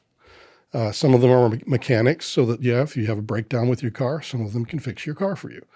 All those things. When you say there's videos on the range, you mean there's cameras strewn about in various locations? Yes. And they're controlled by somebody who's in that hut? Right. And, well, there's several huts, I believe. Throughout. Are they triggered when there's motion in the air? Okay, so if there's something in the air, these things will pick up on it and start recording. Yeah, because there's safety of flight. You know, if there's an accident, a midair collision or something, they want the video to figure out if they could have done something to prevent it. Okay, so it's got videos all across Nellis test range. Yeah. Okay. James, real quick, just before we go on, I know like we're facing everything. Oh, Can you face a little bit this way? I'm so sorry. Still, totally. No. Still face Jason. I haven't wanted to bother you with it, but like kind of have it like totally angled right. like that. Just it makes the camera easier. So when you say cameras, you mean there's sensors throughout the Nellis test range that get triggered when there's something. Yeah, they're equipped with radar, a type of radar. Excuse me. Here's some water. Yeah, you've been talking a lot. We got to clear that throat a little bit. We got the important stuff coming up right now. Yeah. Yeah. Thanks. Anyway, that feels better. Anyway, so yes, the cameras can rotate, you know, they can be controlled remotely. Yes. And they document things on the... You're right. And they're also connected with the little radar that's nearby. So that if it does lock in or on a craft, this radar kind of locks the camera and it follows it. Okay. Got it. All right. So you go into this little hut and you're shown the video from a couple days prior of an unknown object, a UAP, a UFO, that everyone's talking about. Yeah. And they want a list of people that had been there who'd witnessed it from a couple days prior. You were not one of them. No, it was not there the first week. Is this hut souped out? Like, is there some strange elevators that go down like fucking 40 layers or No. something? Not this one, no. Okay. Oh, not this one. No. But there are other ones. There's like one that. in the Tonopah Range that you'd be interested to hear about. They got Will Smith and Tommy Lee down there? I don't know. That's not a no. No, not that I know of. If they were down there, they're in big trouble. But anyway, no. But no, this one was just a hut for these guys to operate out of. And that's pretty much what they did. But this was a very unique craft that they couldn't explain coming onto the range. It shouldn't have been there.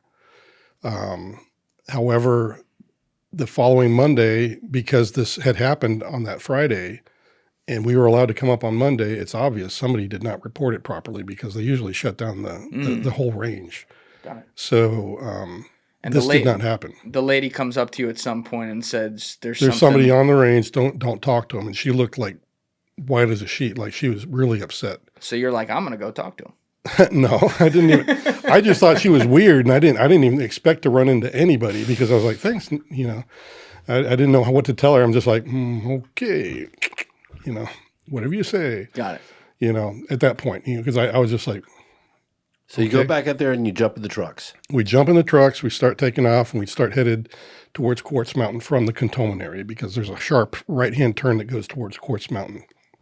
And you got to travel about a mile or so from that Cantonment area, and then you take another left, and you keep on heading gradually up through the dirt roads to get to Black Mountain. Real quick, Alessi, can you just pull up on the on the map Quartz Mountain, just so people can see this real quick, so they have a little lay of the land of exactly where it is? Obviously, we've been saying Nevada this whole time, but we've been jumping around. Do you places. have a Nellis test range map that you can pull up? Yeah, let's try that. I just want to lay the land for a sec. Right. Nellis. before Oh, that we looks get like the gate we would come through. Which one? That's the one that area. Okay. I didn't realize. right there. Is that the one you're looking for, Jason? No, that's not it. It'll look just like a flat map like that on the right. Okay. Nevada test range. There you go. Right there. So yeah, go to the one on the far left up there.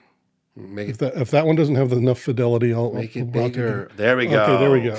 There we oh, go. okay. This is perfect. It says Nellis That's Air the Force. money. Holy There you shit, go. that's big. Yeah. It is. It's almost the exact same size as the state. I mean, there's very little area. Yeah. So anyway, God, let's there's see. not a lot going on out there, Huge. huh? Yeah. Yeah. So you see Las Vegas in the bottom left there. So we had to Bottom travel right. about Oh, yeah. or bottom right, yeah. Yeah. And then you go up. You see Beatty is right there, right at the kind of on the left third. It's go down. It's about center. There's Beatty. That's where we would start from. Okay. Okay. And, Ah, that makes sense. I don't see Beatty. Where's Beatty? oh, You want to go point? Yeah, Yeah, 'cause I I'm was just sorry. going to say. Getting the real deal here. All right, camera 4 or less. Beatty right there. Right there. Okay. Okay. Oh, point to that one more time, Jay, just so people can see it. Okay. All right, yeah, now camera 5 or less. Perfect. So you start Did I do at that Beatty. long enough? Yeah, it's You perfect. start at Beatty, and you're driving up towards Quartz Mountain, which is where? Where's Quartz So you Mountain? go up this way, and then you get onto the range. There's gold. He's This is pointing very to the close to west Quartz side Mountain. by But California's. anyway, you come up this border. way, and then you would turn in to get up to the Black Mountain. And now he's moving right towards maybe that's Colorado. So it's in this area right here. Is it? Okay. This is for people listening, not watching. Obviously, if you're Okay. watching, you can see where he's pointing. Yeah, so it's about right here. I'd need a map that has more Okay, fidelity. yeah. Yeah. But that's Pinpoint good exactly. enough. We have the idea. Yeah. Yeah. That's perfect. Okay. All right, thanks, Alessi. Yeah. All right, so you go. Where were we? You go up, and now is this where you actually have the? Yeah, and it's on the way to Quartz Mountain that I have the encounter. And what happened? Well, Play by play. I am sitting there in the vehicle. I've got the driver. He's the ranking individual. We're in the lead vehicle, and I'm sitting right behind the driver. And then there's You're another. in the back seat. I'm in the back seat. Okay. Is it a 4-door truck? It's a 4-door truck. So Okay. I They mean, didn't give you a shotgun? Come on. no, they didn't give me a shotgun. I did not. I didn't yell it soon enough. The other guy got it. Yeah. He got shotgun. Nose goes. Yes. So I sucked that day. So, yeah. And then the guy in the front, right in the passenger side, and then there's another person to my right, a young lady to my right. So anyway, we're just traveling as we normally do, With at least 2 cars behind you. with at least 2 other cars behind us in the convoy. Okay. And we always convoy just in case somebody does break an axle or whatever, and we can pick them up. Anyway, so there's this guy in a uniform. Looks like he's coming down the left-hand shoulder of the road. How far away? We noticed him when he was about a football field away. Okay. And he's kind of like standing there, and then he saw us, and he started like running towards us. And he had this funny look to his running. It was like he was falling forward all the time, or like he was running against a really strong wind. Is he from far away though? As you're first seeing him, is he running in a way that would suggest, oh, this seems like a human? Yes, somewhat. Yeah, he looked about human size and everything else. Yeah, everything. He just looked like he had a uniform on like mine, and he was just running towards us. And as we approach, that's when I noticed his skin had this blue tint to it, like he was hypothermic. That's what I thought. My immediate thought was that he was hypothermic, and he needed help. So it's like it's white skin, but it's turned like almost the blood's rushing. It's not like a dark ocean blue or something. Oh no, like that. it's definitely not like dark navy blue or anything. Right. No, this is just like you or I. We're cold as all get out, and we're starting to freeze. That's what it looked like to me. That level of blue was like, holy crap, that was the level of blue. It wasn't because he was like dark blue or anything. It was just this undertone of blue. So anyway, we get closer and closer, and he's only a few feet away from the car, and we're slowing down. And the guy in the front seat, that's where I mentioned in the film with you that's when he screams out that he's got no ears. The guy in the front seat. And I'm like... the guy in the front seat that's sitting next to the driver? Yeah, the passenger side guy in the front seat says he's got no ears. And I'm thinking, how rude. This guy's probably fighting for his life here, hypothermic, and you're talking about his ears, So I'm popping open the door. I'm trying to take my jacket off at the same time because I'm thinking I got to wrap him in something because he's hypothermic. And that's when I step out onto the roadway, and I'm shutting the door, and that's when I look up at him, and I'm realizing he has no ears, and his eyes are twice as big than normal, and he does indeed have this blue tint, and that's when I felt like really scared because I was like, oh crap, what did I walk into here? How close is he to you now? He's only like 3 feet. It's like, he's right in front of you. It's like, me and James apart. Is he looking you in the eyes? Not immediately. He kind of, as I'm shutting the door and he realizes that I'm about ready to engage with him, he was like looking at the driver. I don't know what he was thinking about doing, but maybe he was going to hail him or knock on the window. I don't know. Are you looking to see if he's armed? No. No. I'm just more concerned for his health. Okay. At that point, because if he's on the range, I'm thinking he's in a uniform. There were no red flags for me to sit there and think like, oh, this is the criminal or this is some fugitive that's on the run, or stuff like that. This guy just looked like a dude in a BDU uniform or battle dress uniform like I had. So anyway, but now I'm looking at him straight on. I'm like, holy crap, this dude does not look human. And I'm starting to get really scared, but then he talks to me and that calms me down because I had to respond. And he's wanting to fix and repair his craft, and he's asking for that material, the tantalum. What did his voice sound like? It was not English at all. He did have an auditory, he spoke, but it sounded more like Norwegian or something like that. So you couldn't understand what he spoke, but you could understand what he was saying because there was something telepathic going on. Right. I could understand what he was saying, regardless of what he was actually saying. What was he saying? He was saying, my craft is damaged. I need some material to repair it. Do you have any tantalum? And I was like, is that titanium? He's like, no. And so I was like, well, pointed over to the Dreamland, Groom Lake. And I said, those people might have some high-tech metals and things like that. And this wave of emotion hits me like disgust. Like I'm not asking people like, barbarians for that. From him, he's saying that. He's saying this, and I'm getting that telepathic emotion of his being disgusted about it, me even mentioning it. Are you at all looking at the guys at any point here who are with you? Yeah, I tended to look over a couple of times. And what are they doing? They looked like they were just zonked like zombies. Like, I almost laughed, really. They looked comical. Like, just totally. Literally like the Men in Black movie where people are stunned. Yeah, and they're just...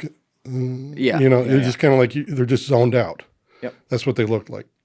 So anyway, I look at them a couple of times, and he keeps talking to me. Did the driver have the window down or the window up?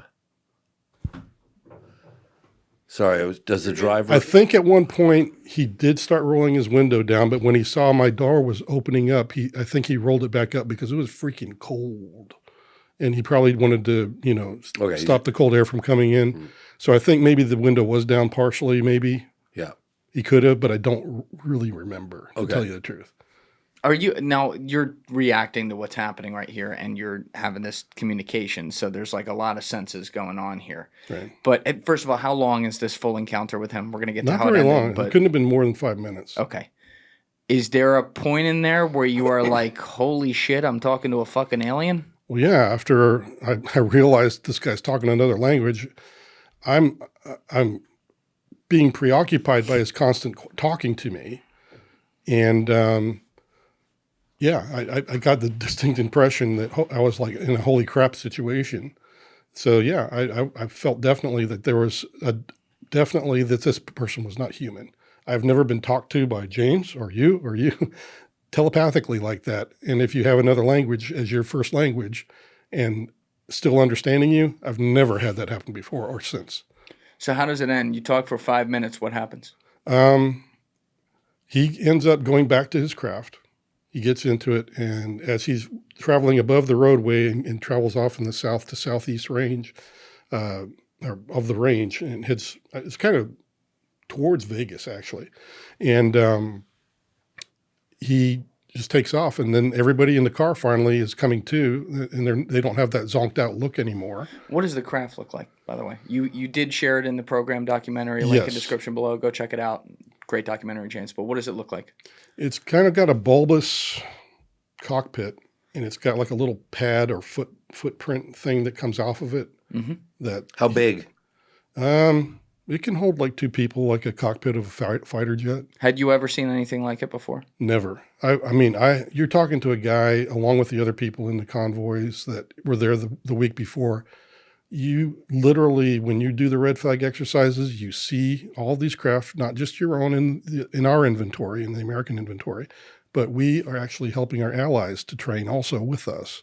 So we literally knew what the bombers, the fighters, the aircraft, every type of aircraft, we already knew what they looked like. And this fit none of it. Mm.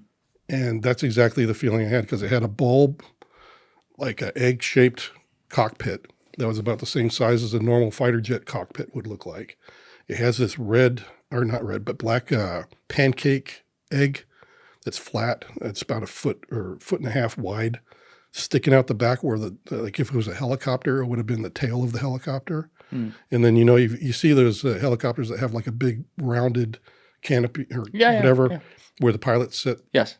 That's kind of what it looked like, but it was all white except for this black pancake. How far? I think you just said this. I might have missed this. How far away was the craft from where you guys were first talking with him? About 50 yards. 50 yards. Yeah. So when you're talking with him, did you notice the craft in the background? Like, were you looking at that at all? Yeah, because when I was getting out of the car, I definitely looked to my left as well. And that's when I saw it full on. Was the craft parked on the road or in the desert? It was in the desert. It was off the road because as we were traveling, this is the road towards Quartz Mountain. Yeah. The craft was off to the side of the road, off the shoulder of the road in the desert. Do you think you'd be able to take us back to that exact location? I could point exactly where it was. I could get you probably within about 10 feet. Okay. So he goes back. How did the conversation end, by the way? Like, what was the last thing he just said? Well, when I mentioned talking to those people and he got disgusted, it ended pretty quick after that. But I just said, I'm getting the fuck out of here. Yeah, well, he just said, no, that's not going to work. And I said, well, the only other people I could think of is I go to college downtown Vegas because I was going to the community college. And I was like, I knew a geophysical professor, and I'm like, maybe he's got a metallurgist specialist friend of his, and I was like, maybe they have a professor down there, and he's like, okay. And were you speaking English to him? Yeah, I had to speak English. So you weren't thinking things; you were speaking. I was speaking. Yeah. Yeah. Okay. But he understood. He understood. But he's speaking back to you telepathically. Yes. Well, but was his mouth moving like gibberish coming out of his mouth? Because he's speaking like Norwegian. Yeah. It's kind of like if I could talk to you and I could say something like, in Spanish, like "No puedo caminar más." But a Duolingo in my head is giving me English. Yeah, but at the same time, I'm saying it in Spanish. Yeah, you're understanding everything I said. I got you. Okay. So he goes back to the craft. Now, the craft had a problem with it. He said he needed some shit, but he takes off in it. Yeah. When it takes off, does it make any noise? Yeah, kind of like a strange sort of I don't know how to put it. What could I equate it to? It's kind of like, you ever hear your fan belt squeaking in your car? Yes. Like, it's kind of like that. Yeah. Okay. So Any wings, any propeller blades? Zero. No, so it just moves Zero. up straight?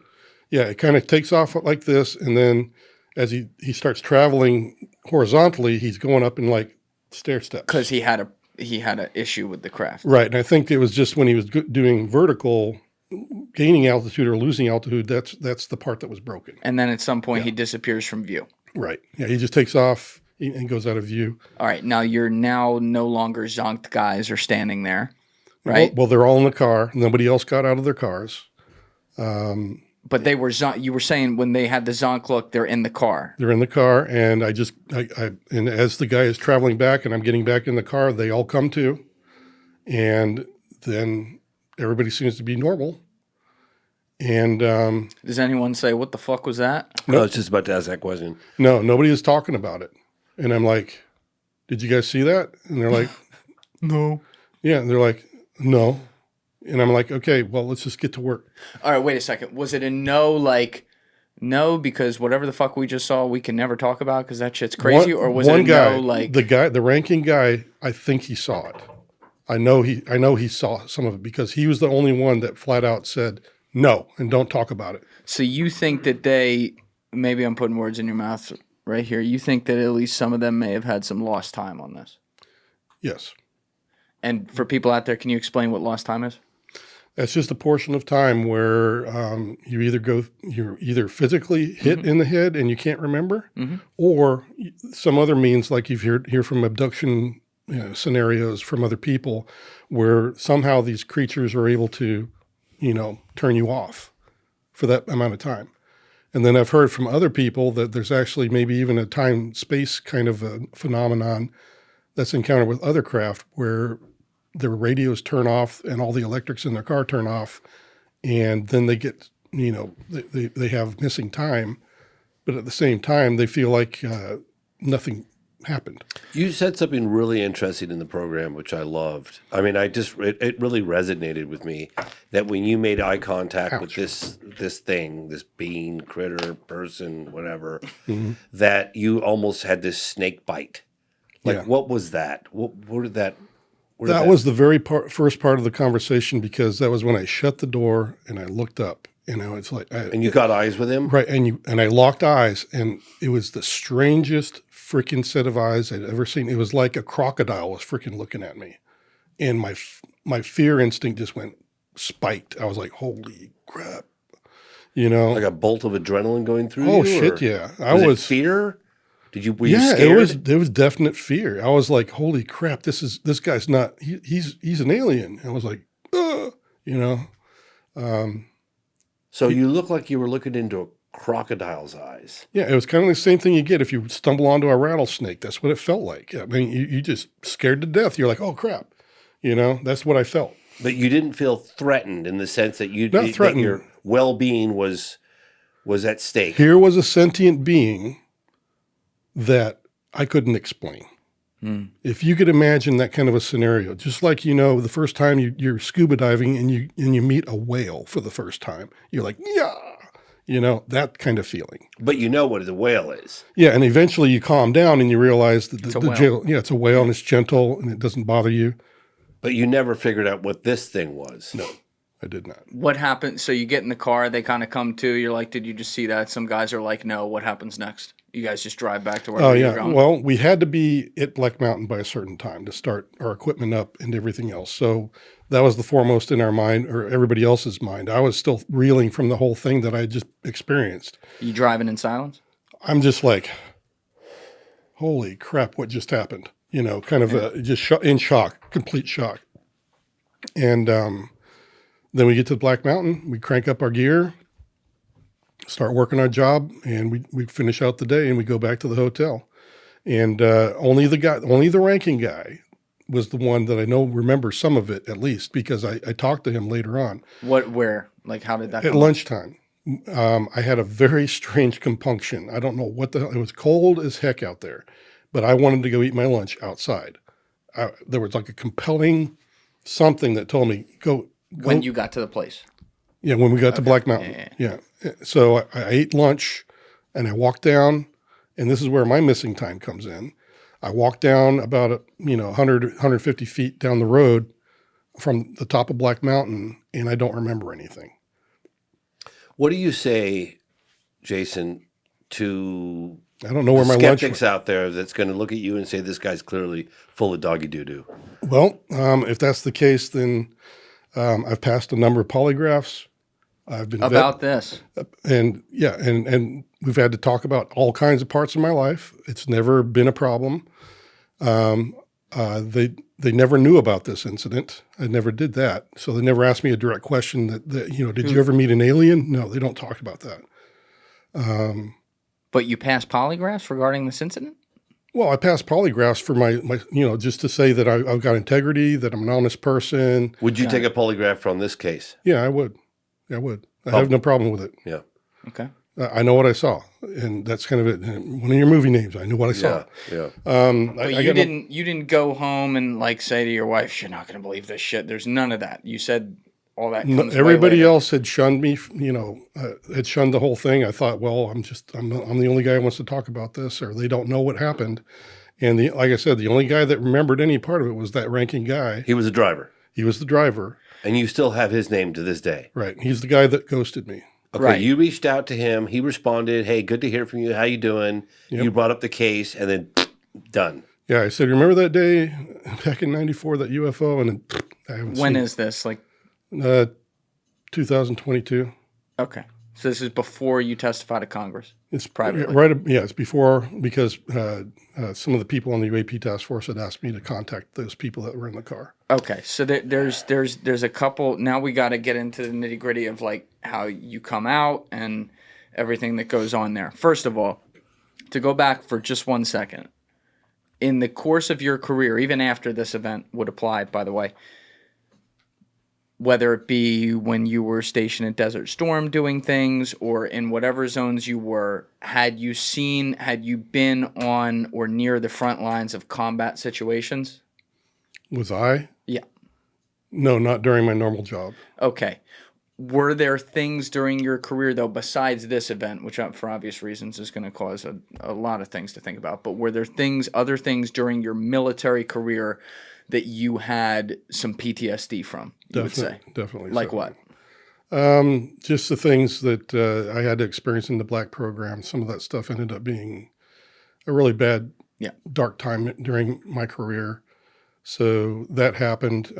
Like the things you would hear, for example, on the calls and stuff like that, like you were talking about earlier? Yeah, just rocks your freaking world, some of that. Yep.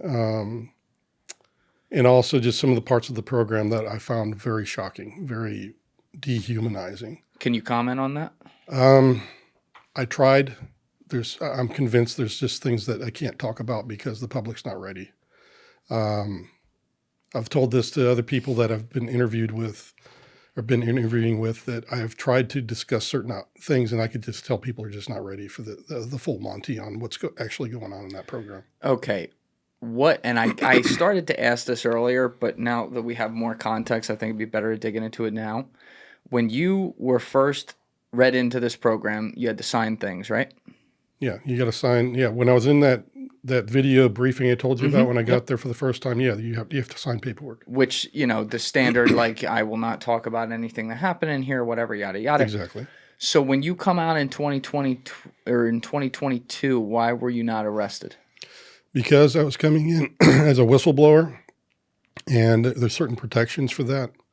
Under what statute, like, for this? The NDAA. The NDA. And the NDAA. National Defense Authorization Act. Yeah. There's whistleblower protection that was written by Gillibrand, Rubio, Schumer, Rounds. Okay. It's basically protecting whistleblowers, but he wasn't releasing this stuff publicly. He was doing it in a SCIF in a with SCIF, people with clearances. Right. and it So was with Congress. Congress. Right? It was the Senate and the House sides. Both of them had a SCIF that they brought me in. So I fell under the NDAA. But besides that, there's like a few ways you can actually come forward with information and be like, you can do it like a concerned citizen, which is the method I went through. And like David Grush was going in under a more official investigative version of coming forward as a whistleblower because he had already filed an ICIG complaint, and then he was pushed through the Congress. So he went in after I did. Didn't Congress put Grush in charge of investigating what the intelligence agencies knew? Or Yeah, was but that, then they screwed with his clearance, and he had to say, "Hey, they're screwing with they me." screwed. So he pulled back the curtain, found something, and they started effing with him. Right, Yes. and that's when he filed his complaint. Got it. Right. So this is back. You have your event back in the earlier '90s. As time goes by after that, you continue to build a family, have kids, you continue your career. We already laid that out earlier. You were in the Air Force till 2007. You were then a private contractor from 2007 onward, I believe, until earlier this year, Correct. right? Yep. Okay, and so you listed off some of the companies you work for, and you're read into the government because you're contracting for the U.S. government, so you're working in intel effectively. So this is many years doing that, but like over time, whether it's right away or on set, whatever. Did this change, did this start to have a negative effect on you as a person as far as like your mental mind state, knowing that like, holy shit, I saw something that probably no one It else was sees? not eating at me at all. I treated it just like I did with my bad memories of my dad. I just filed it away like I normally would when there was something that I just could not handle. And I just forgot about it as much as I could. What brought it back to the surface was when I was on the UAP Task Force forum, and they posted the video of the UFO on the range when it's flying past Black Mountain. And I'm like, I know about that. Wait, so, all right, hold on. I want to make sure I understand this because this is important.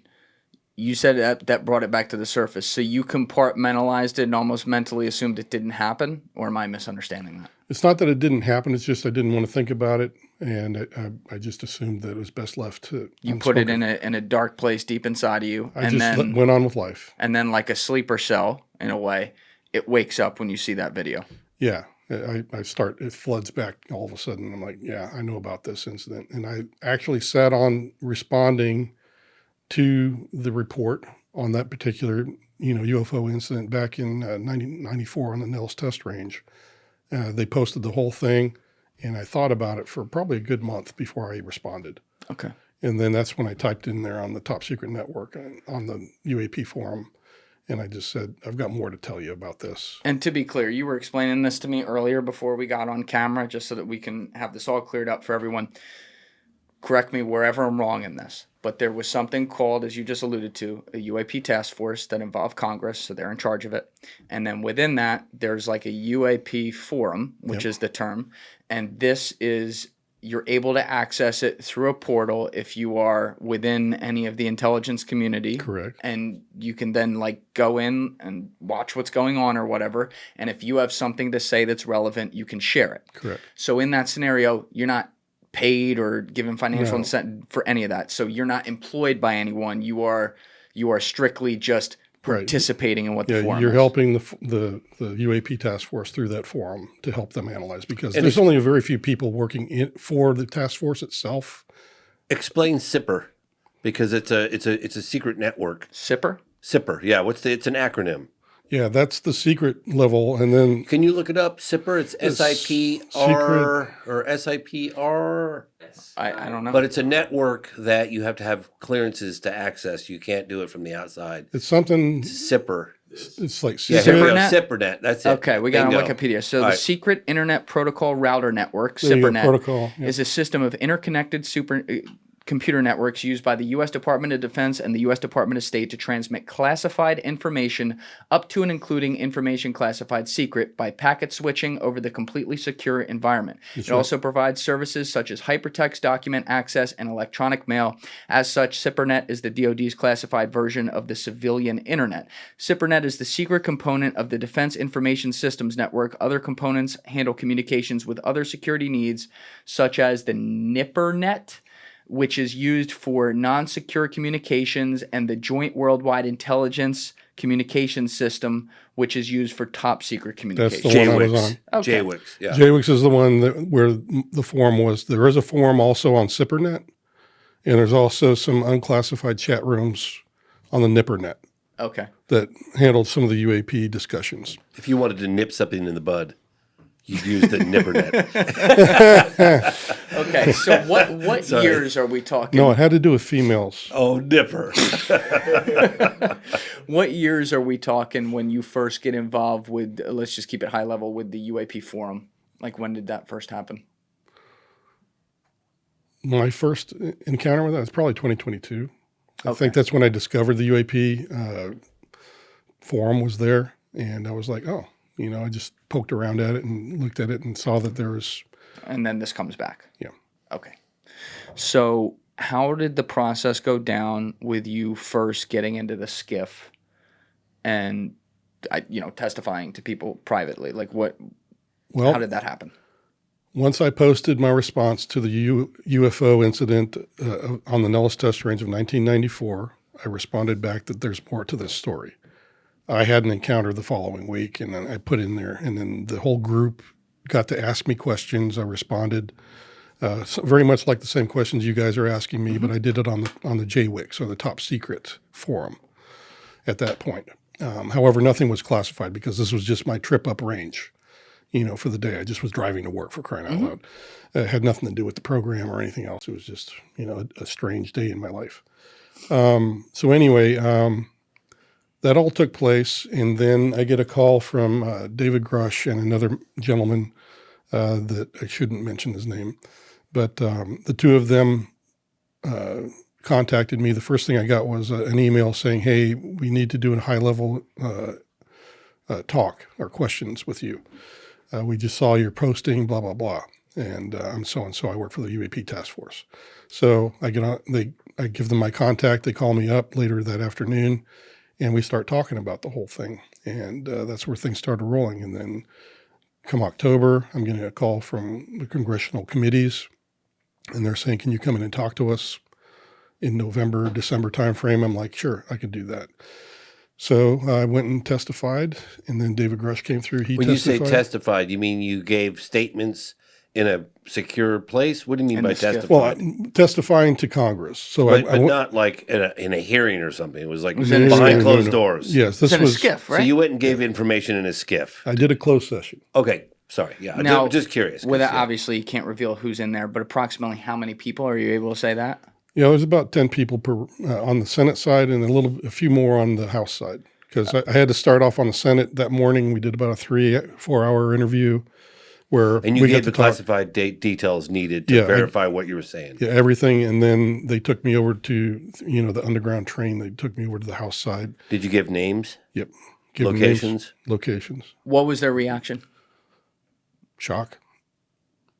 Was there anyone there really pushing back on you, like, come on? Or Oh, yeah. There's a few of them that had some really good questions. Just like, well, you said tall whites and grays. Couldn't that be a code name? And I'm like, no, that's not the context of it. all right, can you explain that context there? I know you've talked about this before, but we haven't talked about this today. So where did the tall whites and grays come into your... They were in a lab when I was monitoring. And When you they were asked me monitoring. about that particular event when they were in this lab. And the context of the conversation was that humans were not allowed to come into this lab until after the tall whites and grays were left. Is this after your encounter? This is before. Oh, it's before. Yeah. It's while I'm in the program. So in the program, you have if you're monitoring this, a previous encounter. Yes. It's a previous encounter. Yep. Is this stuff you heard or stuff you saw? I heard it. Oh, you heard it. Okay. I heard it. I was monitoring and recording that conversation. And like I said, you got to understand that this was not a deception plan, because it's insane for them to spend the thousands of dollars to have my team and the OSI come out for that 2 weeks and waste our time, because we were there for a very specific reason, and that is to keep their security on their All right, program. let me play devil's advocate on that real quick. If it's just hearing it and not seeing it, which is not your fault, you're just hearing it, right? Yep. By the way, were they speaking English? Or? Yeah. Yeah. Okay, so it's not like the Norwegian type situation. No. I am just thinking about how compartments of the government could work with psychological testing and things like that. You have people like you and your coworkers who have been deemed through all kinds of testing to be highly competent, highly skilled, highly ranked, doing serious work, counter intel, the whole bit. So you check all these boxes. Therefore, meaning you're like the hardest guys to dupe with stuff, in a sense. So they may, and this is just a devil's advocate situation, if I'm looking at something that's not like what you talked about earlier, where you are actually seeing something, and it's just something you're hearing, and these terms like Nordics and grays and whites or whatever are thrown around, could you see a scenario where something like that is a part of you are the rat in the test tube unknowingly, that they're trying to figure out, like, well, let's see how he reacts to this? I would say there's a very small chance that that could happen. Okay. Because to me, it doesn't make logic sense that they put me through all the training, went and spent all the money on my polygraph and everything else, and the background check, which ultimately costs like hundreds of thousands of dollars. And then just to dupe me, it doesn't make sense.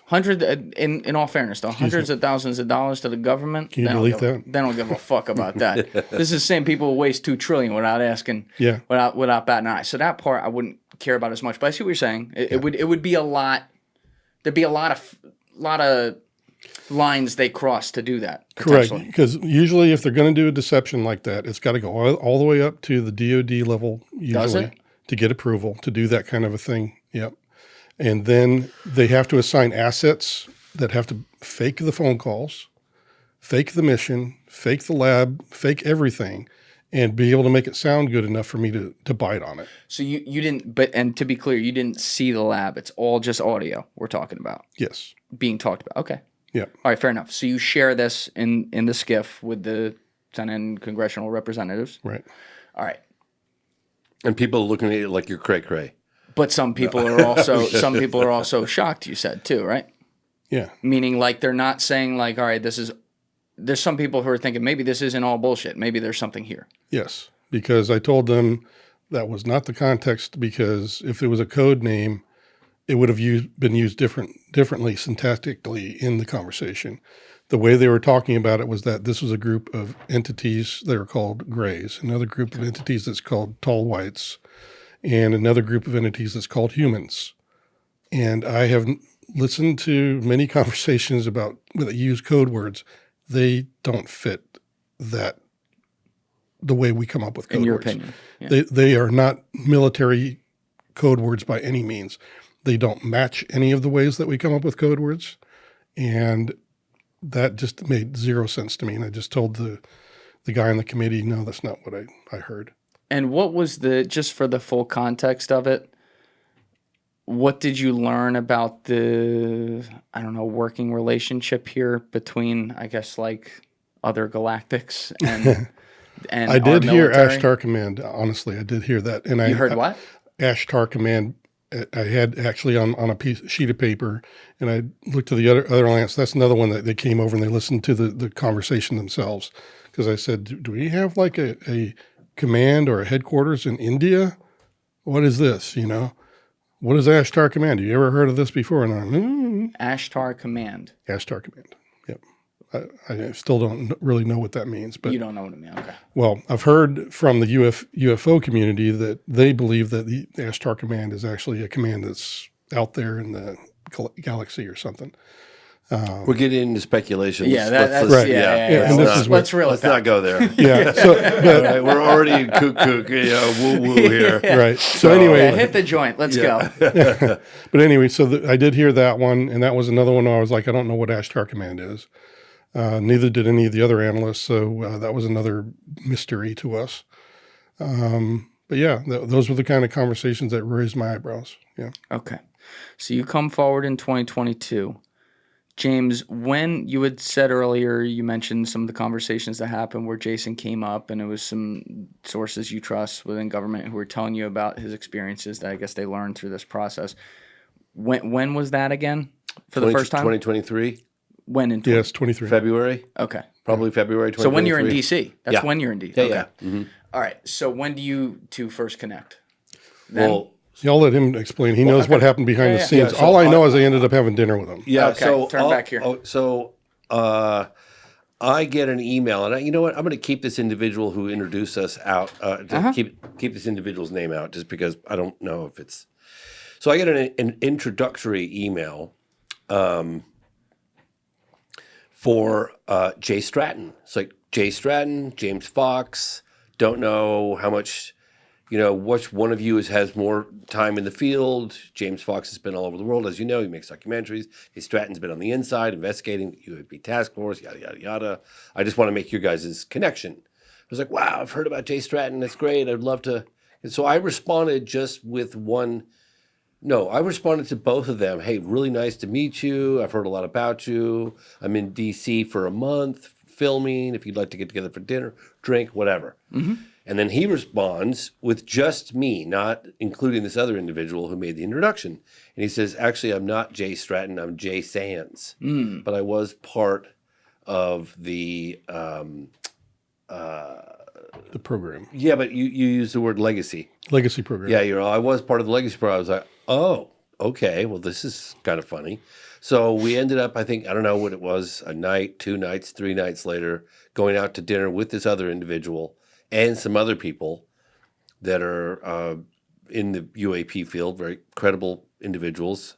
That again, I didn't get their permission to mention their names, but you would have heard of them. Okay. We all go to dinner together. Check where Lou was, Alessi.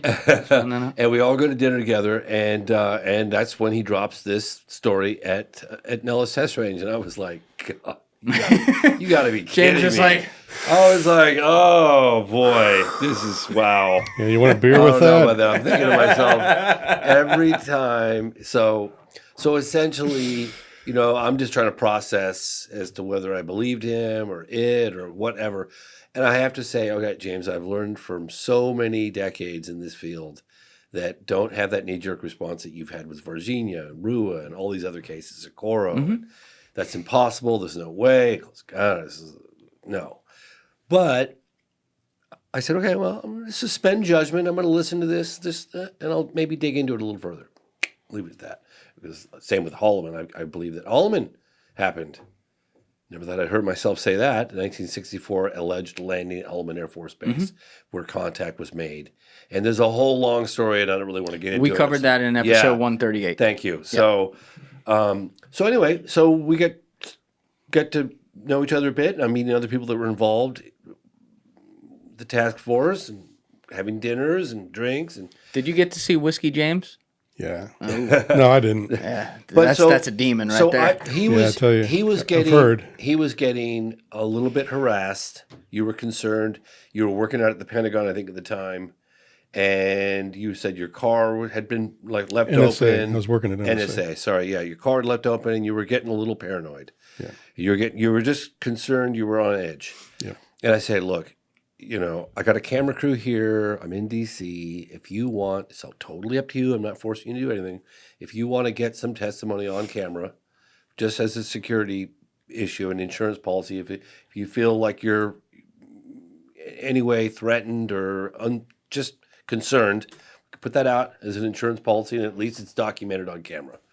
He said, yeah, I think I'll do that. I think you spent a couple of days thinking about it, and you said, screw it. Yeah, let's do it. Yeah. So he came, filmed, and I filmed primarily from the back, but I did put one camera on his face just in case. And I always post on social media updates on my film process updates. And I posted a production still, and it had a clipboard in it. He was not even in the photograph, or maybe his back of his shoulder was in it. I think, yeah. But it said Jay Sands. There's a clipboard that said Jay Sands, so I outed him. Right. And people zoomed in, and then that's when I'm like, hey, there's a Jason everybody Sands. started attacking him, and then he sat quietly on the sidelines and then eventually engaged, and that's how it all went down. I had to talk to my leadership right after that because people were asking questions. And I had so many people contact me going, what are you doing? I was like, what are you talking about? I was like, oh my God, I'm so sorry. Yeah. So But anyway, a shitstorm. Yeah. And I felt terrible because he hadn't gone through the adoption process. He was a whistleblower behind the scenes. He had no intentions of making his name public. And so that was me. Okay. So, and I want to, where we go from here, I want to tread respectfully and carefully just to run through where your mind was at stuff. I don't want any of it to be accusatory or whatever. I just want to be able to clear things up so you have a chance to put your testimony in front of people. But after this happens, the program obviously comes out December 2024. So this is long before that. No, the program came out in December 2024. Oh, okay. So sorry. Yeah, Right, this is way before. Right. So I thought you said September. Yeah, Right. Fair. Yep. So long before that, in April, you decide after James tweeted and deleted that picture, so your name's been outed or whatever, but you decide to hop on a Twitter Spaces and tell part of your story for the first time. What was the thought process on? Because I chuckled a little bit, like when I saw, oh, this guy came out on a Twitter Spaces, like of all the fucking places. What was your thought process on doing it there? Well, I had been listening to what people were saying, mainly because I was interested to see how far my name was going to be used. And I was still going through my pre-publication process, which was my last step in the legal ability to talk publicly. Because I knew inevitably it was, people are going to figure out who I am eventually. So those kind of played a big factor in my mindset. And then I think the week prior to my coming out in April of that year, that I decided, I was like, okay, I've got all my ducks in a line. I'm sick and tired of people making up stuff about their imaginary this, imaginary that, about what was going on with me. And making up stuff that I'm like, that's totally not right. Totally not right. I'm sorry to cut you off. What do you mean by all your ducks in a line? Like just all my legal stuff. I talked to Congress and got my NDAA, whistleblower status. Then I went to Arrow and I talked to them, which I also was asked to do. Then I was told I had to also go to the ICIG and file a formal complaint. And then my last step was to get my pre-publication completed. Intelligence Community Inspector General, ICIG. Okay. Yeah. The head of that was Thomas Monheim, I believe. Yeah. Got it. So this essentially, though, in that initial Twitter Spaces in April 2024, you told the story, at least in a lot of the detail of everything we've covered so far today. That's fair to say, right? Maybe there's a couple things we got to today that weren't in there, but for the most part, like it's pretty much everything. They asked me all sorts of stuff. Yeah, I can't even remember all. Oh, geez, I didn't even expect to be in. I thought I was just going to come in for a half hour and leave. Yeah, well, you thought wrong. They did not. Yeah, wasn't it like 6 hours or something? It was a long time. I didn't even realize it, but I eventually was like, man, I'm freaking tired and I'm hungry. Okay, so, and then I can say this now because you talked about this publicly actually when you recorded with Joe, but you had told me this back before. You and Joe Rogan talked, I guess, like sometime over the summer and connected Jason with Joe to talk with him. Right? Kind of, yes. Yes. So you spoke with him and did you basically give Joe the same testimony you gave on the Twitter Spaces? No, it was a very summarized version. So even less. Joe wanted to get in touch with Grush because Grush had just testified in open hearings. And you know Grush. And he knows Grush. And so I said, he said, can you get me to Grush? I said, yeah, I got a guy. So I said, is it okay if I get and I connected the two. Boom, they took it from there. Right. So I'm sorry, I had the timeline. So this is way before, right? So you guys connect. You at least give him like a summarized version of what was going on. Yeah, because he's like, "Who are you? How do you know Grush?" And all this stuff. So I just had to tell him a little bit about my background, and then we started talking. He's like, "Holy shit!" Yeah. All right. He called me when I had the drone in the air. Yeah. I was flying in England, and I was on my way to meet Gary McKinnon. Yeah. And I was getting some B-roll because I saw... James, stay here. Oh, so sorry, yeah. You're good. I was getting some B-roll because when I'm traveling, if I see a pretty shot, I usually have my drone with me. And I had a drone that didn't have a built-in camera, so I had to put my phone in place for the camera. I'm sorry, not the camera, the screen, so I could see what the drone is filming. And since then, I've gotten one with a built-in screen because it's so much quicker, so much easier. But I'm sitting there flying the drone up by a big windmill, and I've got the drone right up where the windmill blades are spinning because I want to get this really dramatic shot. And my phone's ringing. I look, and it's Joe Rogan calling me. I'm like, oh, my God, I got to get this. I got to stop. I answer the phone while my drone's in the air. I swear to God. And I'm talking to Rogan, and he just got off the phone with Sands. He's like, what the fuck? Who is this guy? That story's crazy. I was like, I know. It's pretty wild. Meanwhile, I'm seeing these blades going, just missing my drone. I'm like, It was really funny. You know, Yeah. I actually told him that, but yeah. And it really happened. That's the way it went down. Right. So Okay. that's how. And that's long before, at that point, that's long before the Twitter Spaces, because that's when he wanted to get in Yes. touch with. Yeah. That was a long, because he fully wanted to talk to Grush. Okay. Yeah. Now here's what I want to get at, because I think this is important to give you the opportunity to go through like where your head's at and why you're claiming some of the things you are and whatever, and we'll let people decide on that. But when you did this Twitter Spaces in April, there was actually a guy, Vetted, I believe. Shout out Vetted. Yeah. Because I'd seen a video on this, I think a couple weeks ago, who apparently at the time had heard through the grapevine of a couple other people he was connected to that you had a story of being ordered to assassinate an alien. Now this was like at the time shot down or whatever, and then fast forward from April 2024 when that was first like floated by him and he caught backlash for that. Now fast forward to December 2024, the program comes out on the 16th, and I believe like a day later, I forget who it was with, I'm sorry, I'll put the link in description, but you do like a 22-minute interview, I think it was, on YouTube. Who was that with? Do you remember? I think it was with Digby for now. Alessi, can you look this up real quick? Jason Sands interview alien assassination, and look for the one that's 22 minutes. I want to give that And while guy. he's looking at that, I'll respond a little bit. Yeah, But please. Anyway, yeah, Vetted had put out the video, but he said something like, "I killed a blue alien." Yes. And I was like, "Oh shit, that is not what I said," because he was confusing two different things. Because Who had you said this to, or whatever he was misinterpreting? I don't know who he talked to behind the scenes, but I did mention it to only one other or two other people. Okay. That there was some stuff that I had, some work that I had to do that I don't like talking about because it brings PTSD back. But the other thing was that this blue alien, I was like, no, I didn't kill a blue alien. So I immediately called Vetted and we settled it up, and I said, look, that's not right. And I said, can you take it down? You know, because it's not correct. And then he didn't take it down, but he corrected a himself. retraction. But Yes, that's because yes. I contacted Yes. him. Yeah. And we got to know each other. He's a really great guy, and he's also somebody I consider a friend through all this. Yeah. He doesn't agree with all my stuff, and I don't care about that.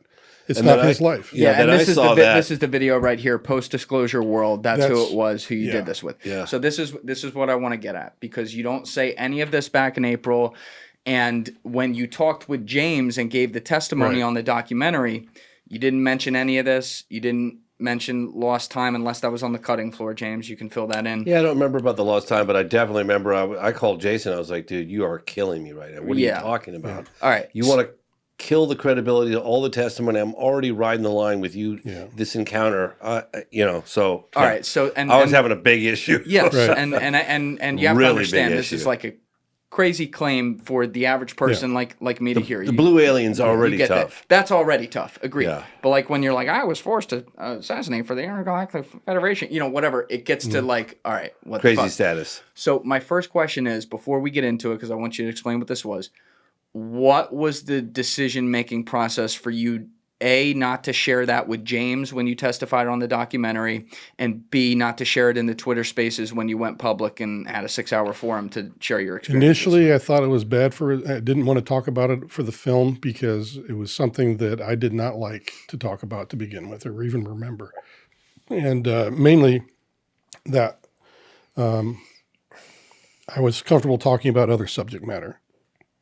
However, you know, there are people that are close to me that did get to have more information than even Congress did in certain aspects. And one of them is this particular part of the program that they run that deals with, no kidding, stuff that is cleaning up problems for themselves.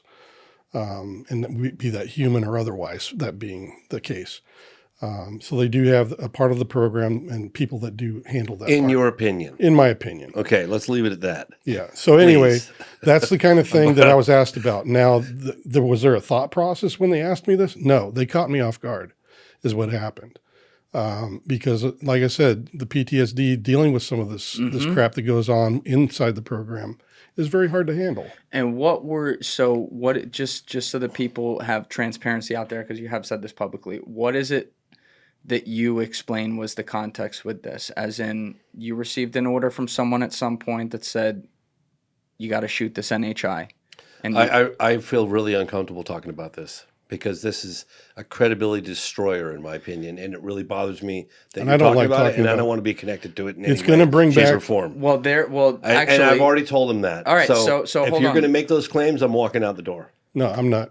I'm sorry. I have to tell you- it's already bad enough. Yeah, because right now we're treading a line where I said, even if it's true, don't talk about it. right. And Not to say that I believe it. It's a credibility killer, and it's horrible. James, I understand that. Yeah. When you interviewed Jason, Yeah, he didn't tell me for the about any of that. documentary, there's none of this there. No. You've already described how you went through and vetted it. Yeah. Nothing's perfect and whatever. No for story's sure perfect not, with yeah. anyone, regardless I'm of just who it saying, is. I don't feel comfortable talking about it. Okay. It's something that I All would right. like.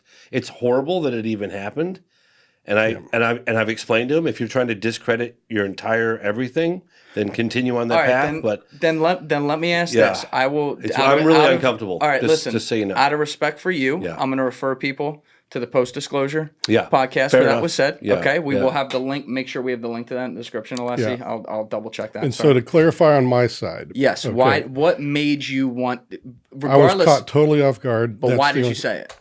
Because they asked me. Anybody who knows me knows I'm an honest guy. That I will, if I have a question that I'm given, I will give you at least what I can talk about. But this also made my head spin when they asked me this, because this is attached to some very dark times that I had to go through in those years. So, out of respect for me, at least, it took me a good week to get my head back after that interview. Mm-hmm. Okay, it was that bad. I mean, you're talking like a PTSD kind of on fire kind of guy. That's what happened to me, and I do not want to walk that path again. So what I think, let me step in here for a second, if you don't mind, and editorialize, because I got to look at this from my seat, from a journalistic perspective, from a human being perspective, from a what we've heard today perspective, all of it put together.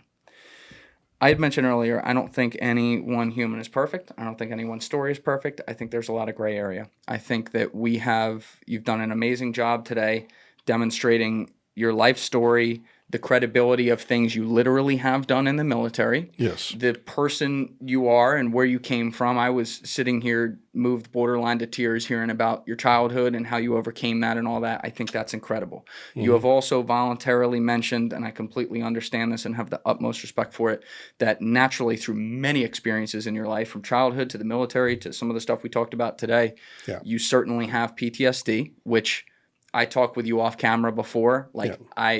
That is a subject that I'm very passionate about. I've had the honor of speaking with a lot of guys, especially people in the military, but some other people as well in other contexts on this podcast. Probably about, I think I told you 15 or 20 times, but I think it was probably more than that. I have to go back and count it in the course of this podcast. And, I understand that the way that sometimes stories are expressed and memories are repressed or pulled out is not always perfect. So I have respect for that. And I have respect for the fact that maybe there are things you've said along the way where you get caught off guard, you remember something that didn't happen, or you remember something in a different context.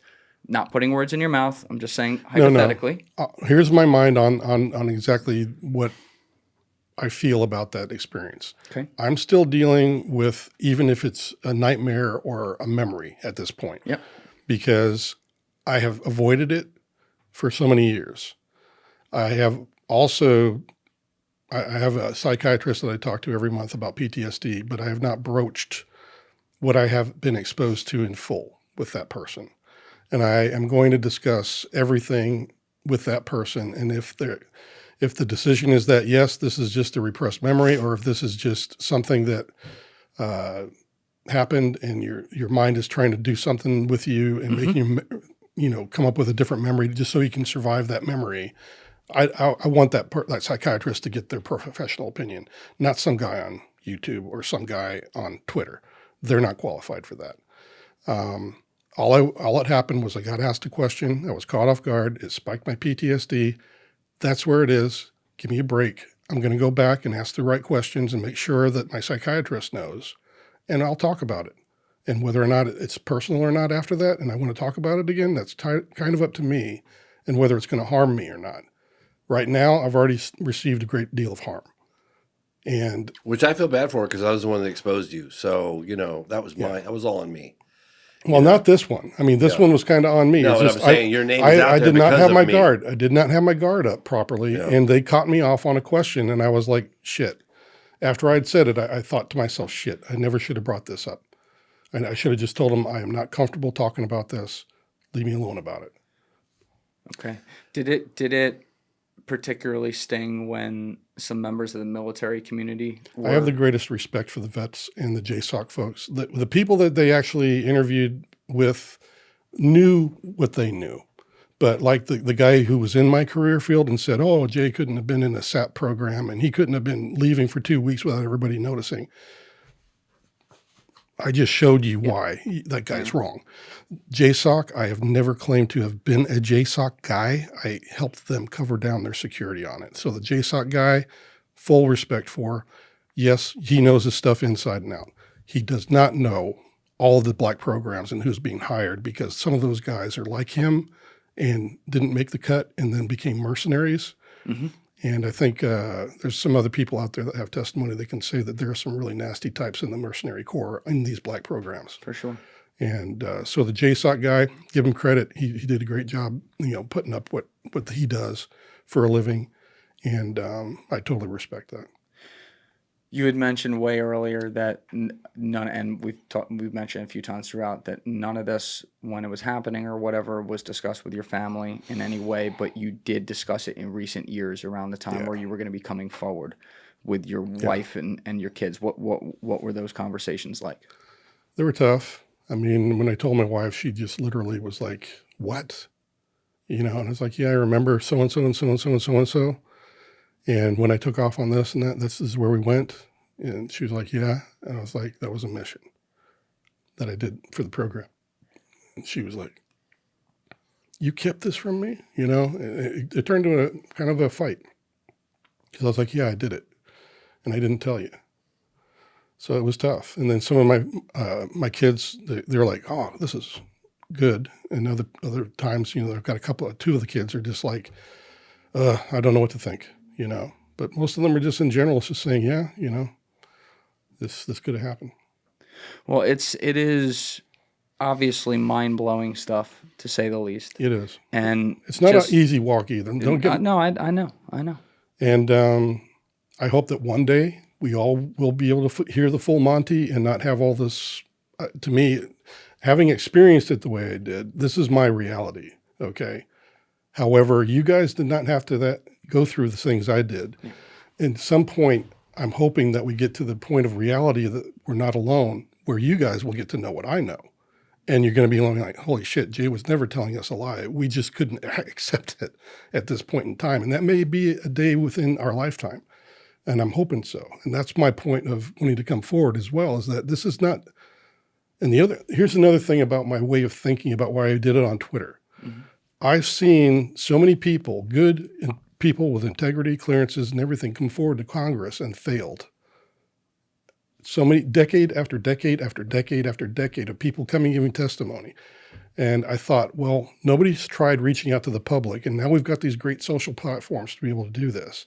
And I thought, just about every great thing that this nation has done has been from the people.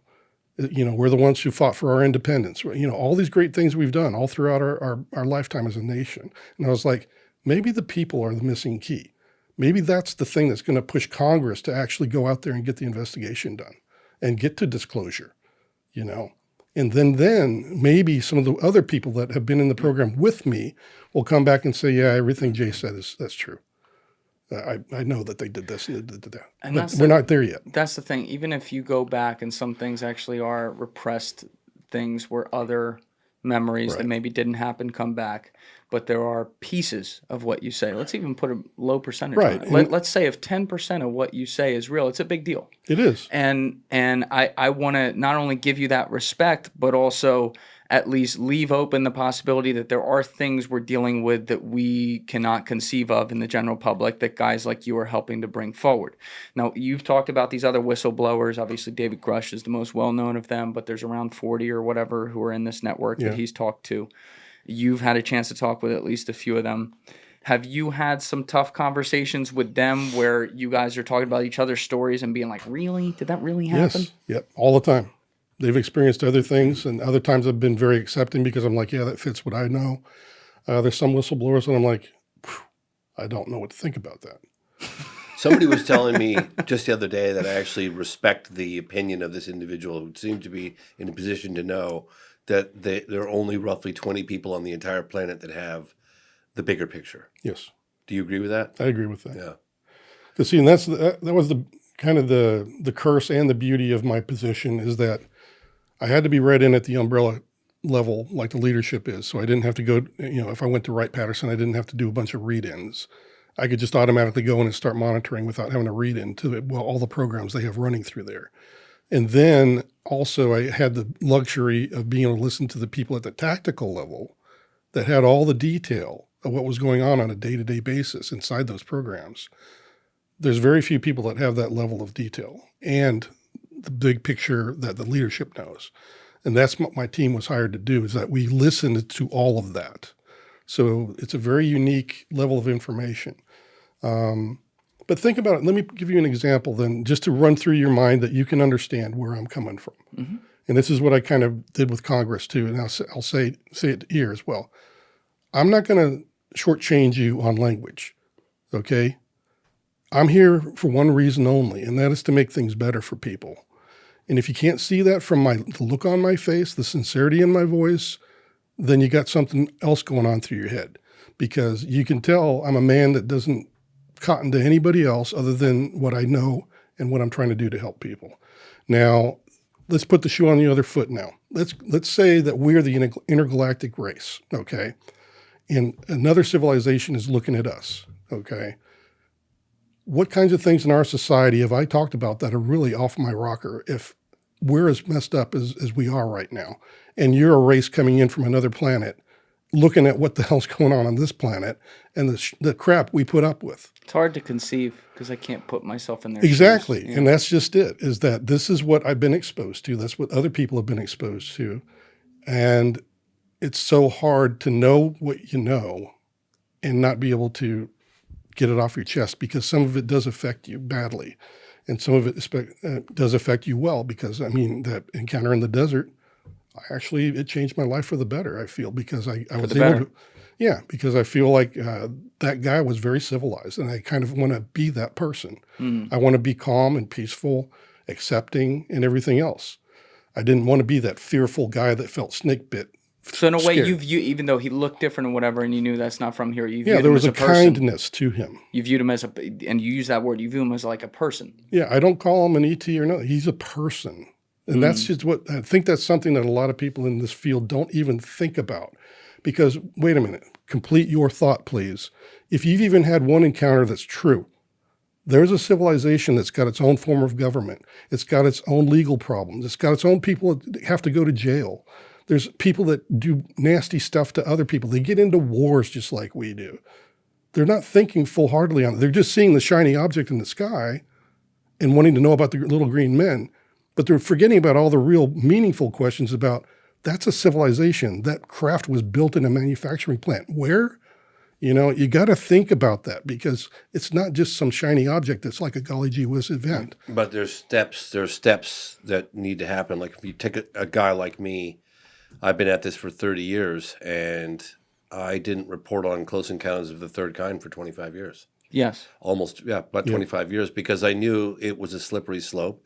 And I knew that, I hate to go back to that expression, extraordinary claims require extraordinary evidence. It's a great expression, though. But in some respects, it's really true. It's like, if you're going to put it out there, God. Let me add something to that. Yeah. Extraordinary claims require extraordinary explanation, but they also require an extraordinary investigation, which we have never had in this country. Yeah. No question about it. I mean, I use that quote all the time, James. You said that in episode 138. I'd never heard that before. That comes up probably every 5 podcasts or something. And it's true, but this thing, just like what you just said, require extraordinary investigation. We owe it to ourselves, because if this gentleman's saying, and a lot of other people that are saying, I'm not true, the only guy. Well, I know. I'm just saying, like, I've reported this all around the world. If it's true, the implications are global. which is not just in the United States issue, right? Yeah. So we owe it to ourselves to provide the platform needed to create an environment for these individuals to come and give us the details needed to verify their claims, because the stakes are too high not to.